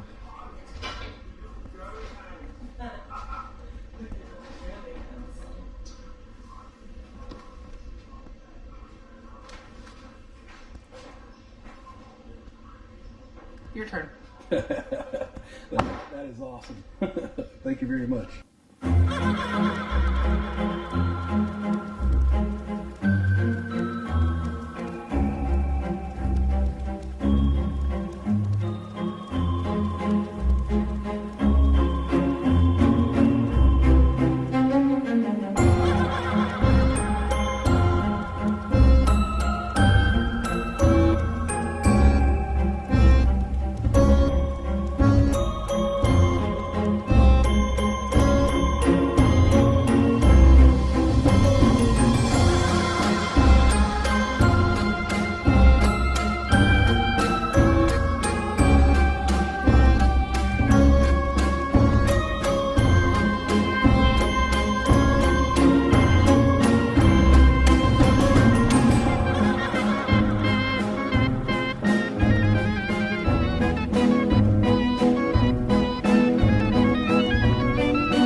That was a pretty dang fantastic sideshow there. That's actually the first one of those that I've actually ever been to in my life. For a guy who has a channel called Chupacabra Adventures, seeing a Chupacabra for the first time in real life was pretty amazing and pretty awesome. So, my favorite things about that were the chick swallowing the sword, and the Chupacabra, and the Fiji mermaids. Those are pretty cool too. This is the Fudge Factory here. We're gonna walk in and check it out and probably get some fudge.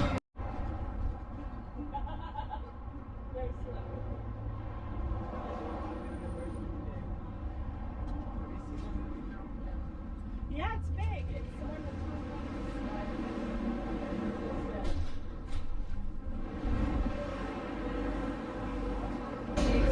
This place is known for the employees to make puns the whole time that you're here. They're gonna refer to everything and then Uranus afterwards. So it's pretty rad, really. So See if we can't catch one of these guys doing that stuff still. But they got all kinds of stuff. All kinds of candy. Toys over there. Some weird hats and things. Some pretty cool stuff on the ceiling as well. Dill pickle popcorn. Cheddar bacon. Cheesy dill.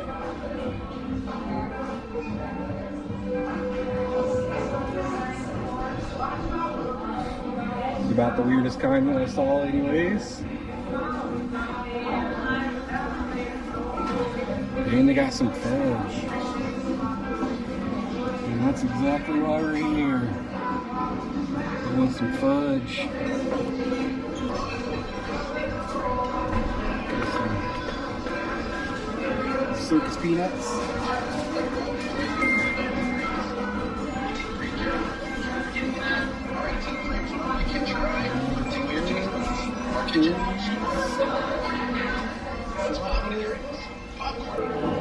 Hello, how are you?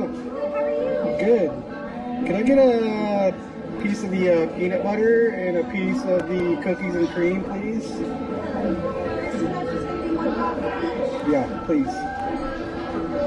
Alrighty, here's that pen. Next time, pack your fudge, and the register will be that way. Thank you. Hello. How are you today? I'm good, how are you? Great. Did they pack your fudge how you like to serve it? Absolutely.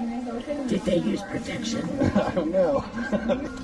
Now, I'm gonna put this fudge in a bag, and there's gonna be something cool about this. With these size bags and these size boxes, always guarantee one thing. They should always have a flat bottom. And here you go, sir. And remember to be careful pouring out your anus. It can get bumpy. And one more thing, there's only one way out, exit only. So, gotta go for back direction. Thank you very much. You too. Thanks for picking your anus. Well, there's two things I know in life. One is that Uranus Fudge Factory is amazing and sells the best fudge.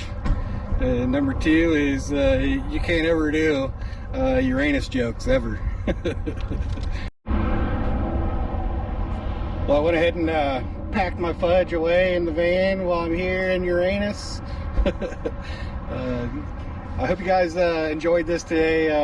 That sideshow is probably the best part of this place, and the fudge obviously is pretty awesome. If you get a chance to come down here to Uranus Fudge Factory, do it.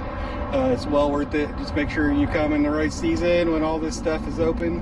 When I came here last time, it was I think it was like the beginning of March, and the only thing that was open was the fudge factory. So I hope you guys enjoyed this stuff. If you like my content, like and subscribe, share with your friends, come back and visit, and I will catch you on the next adventure.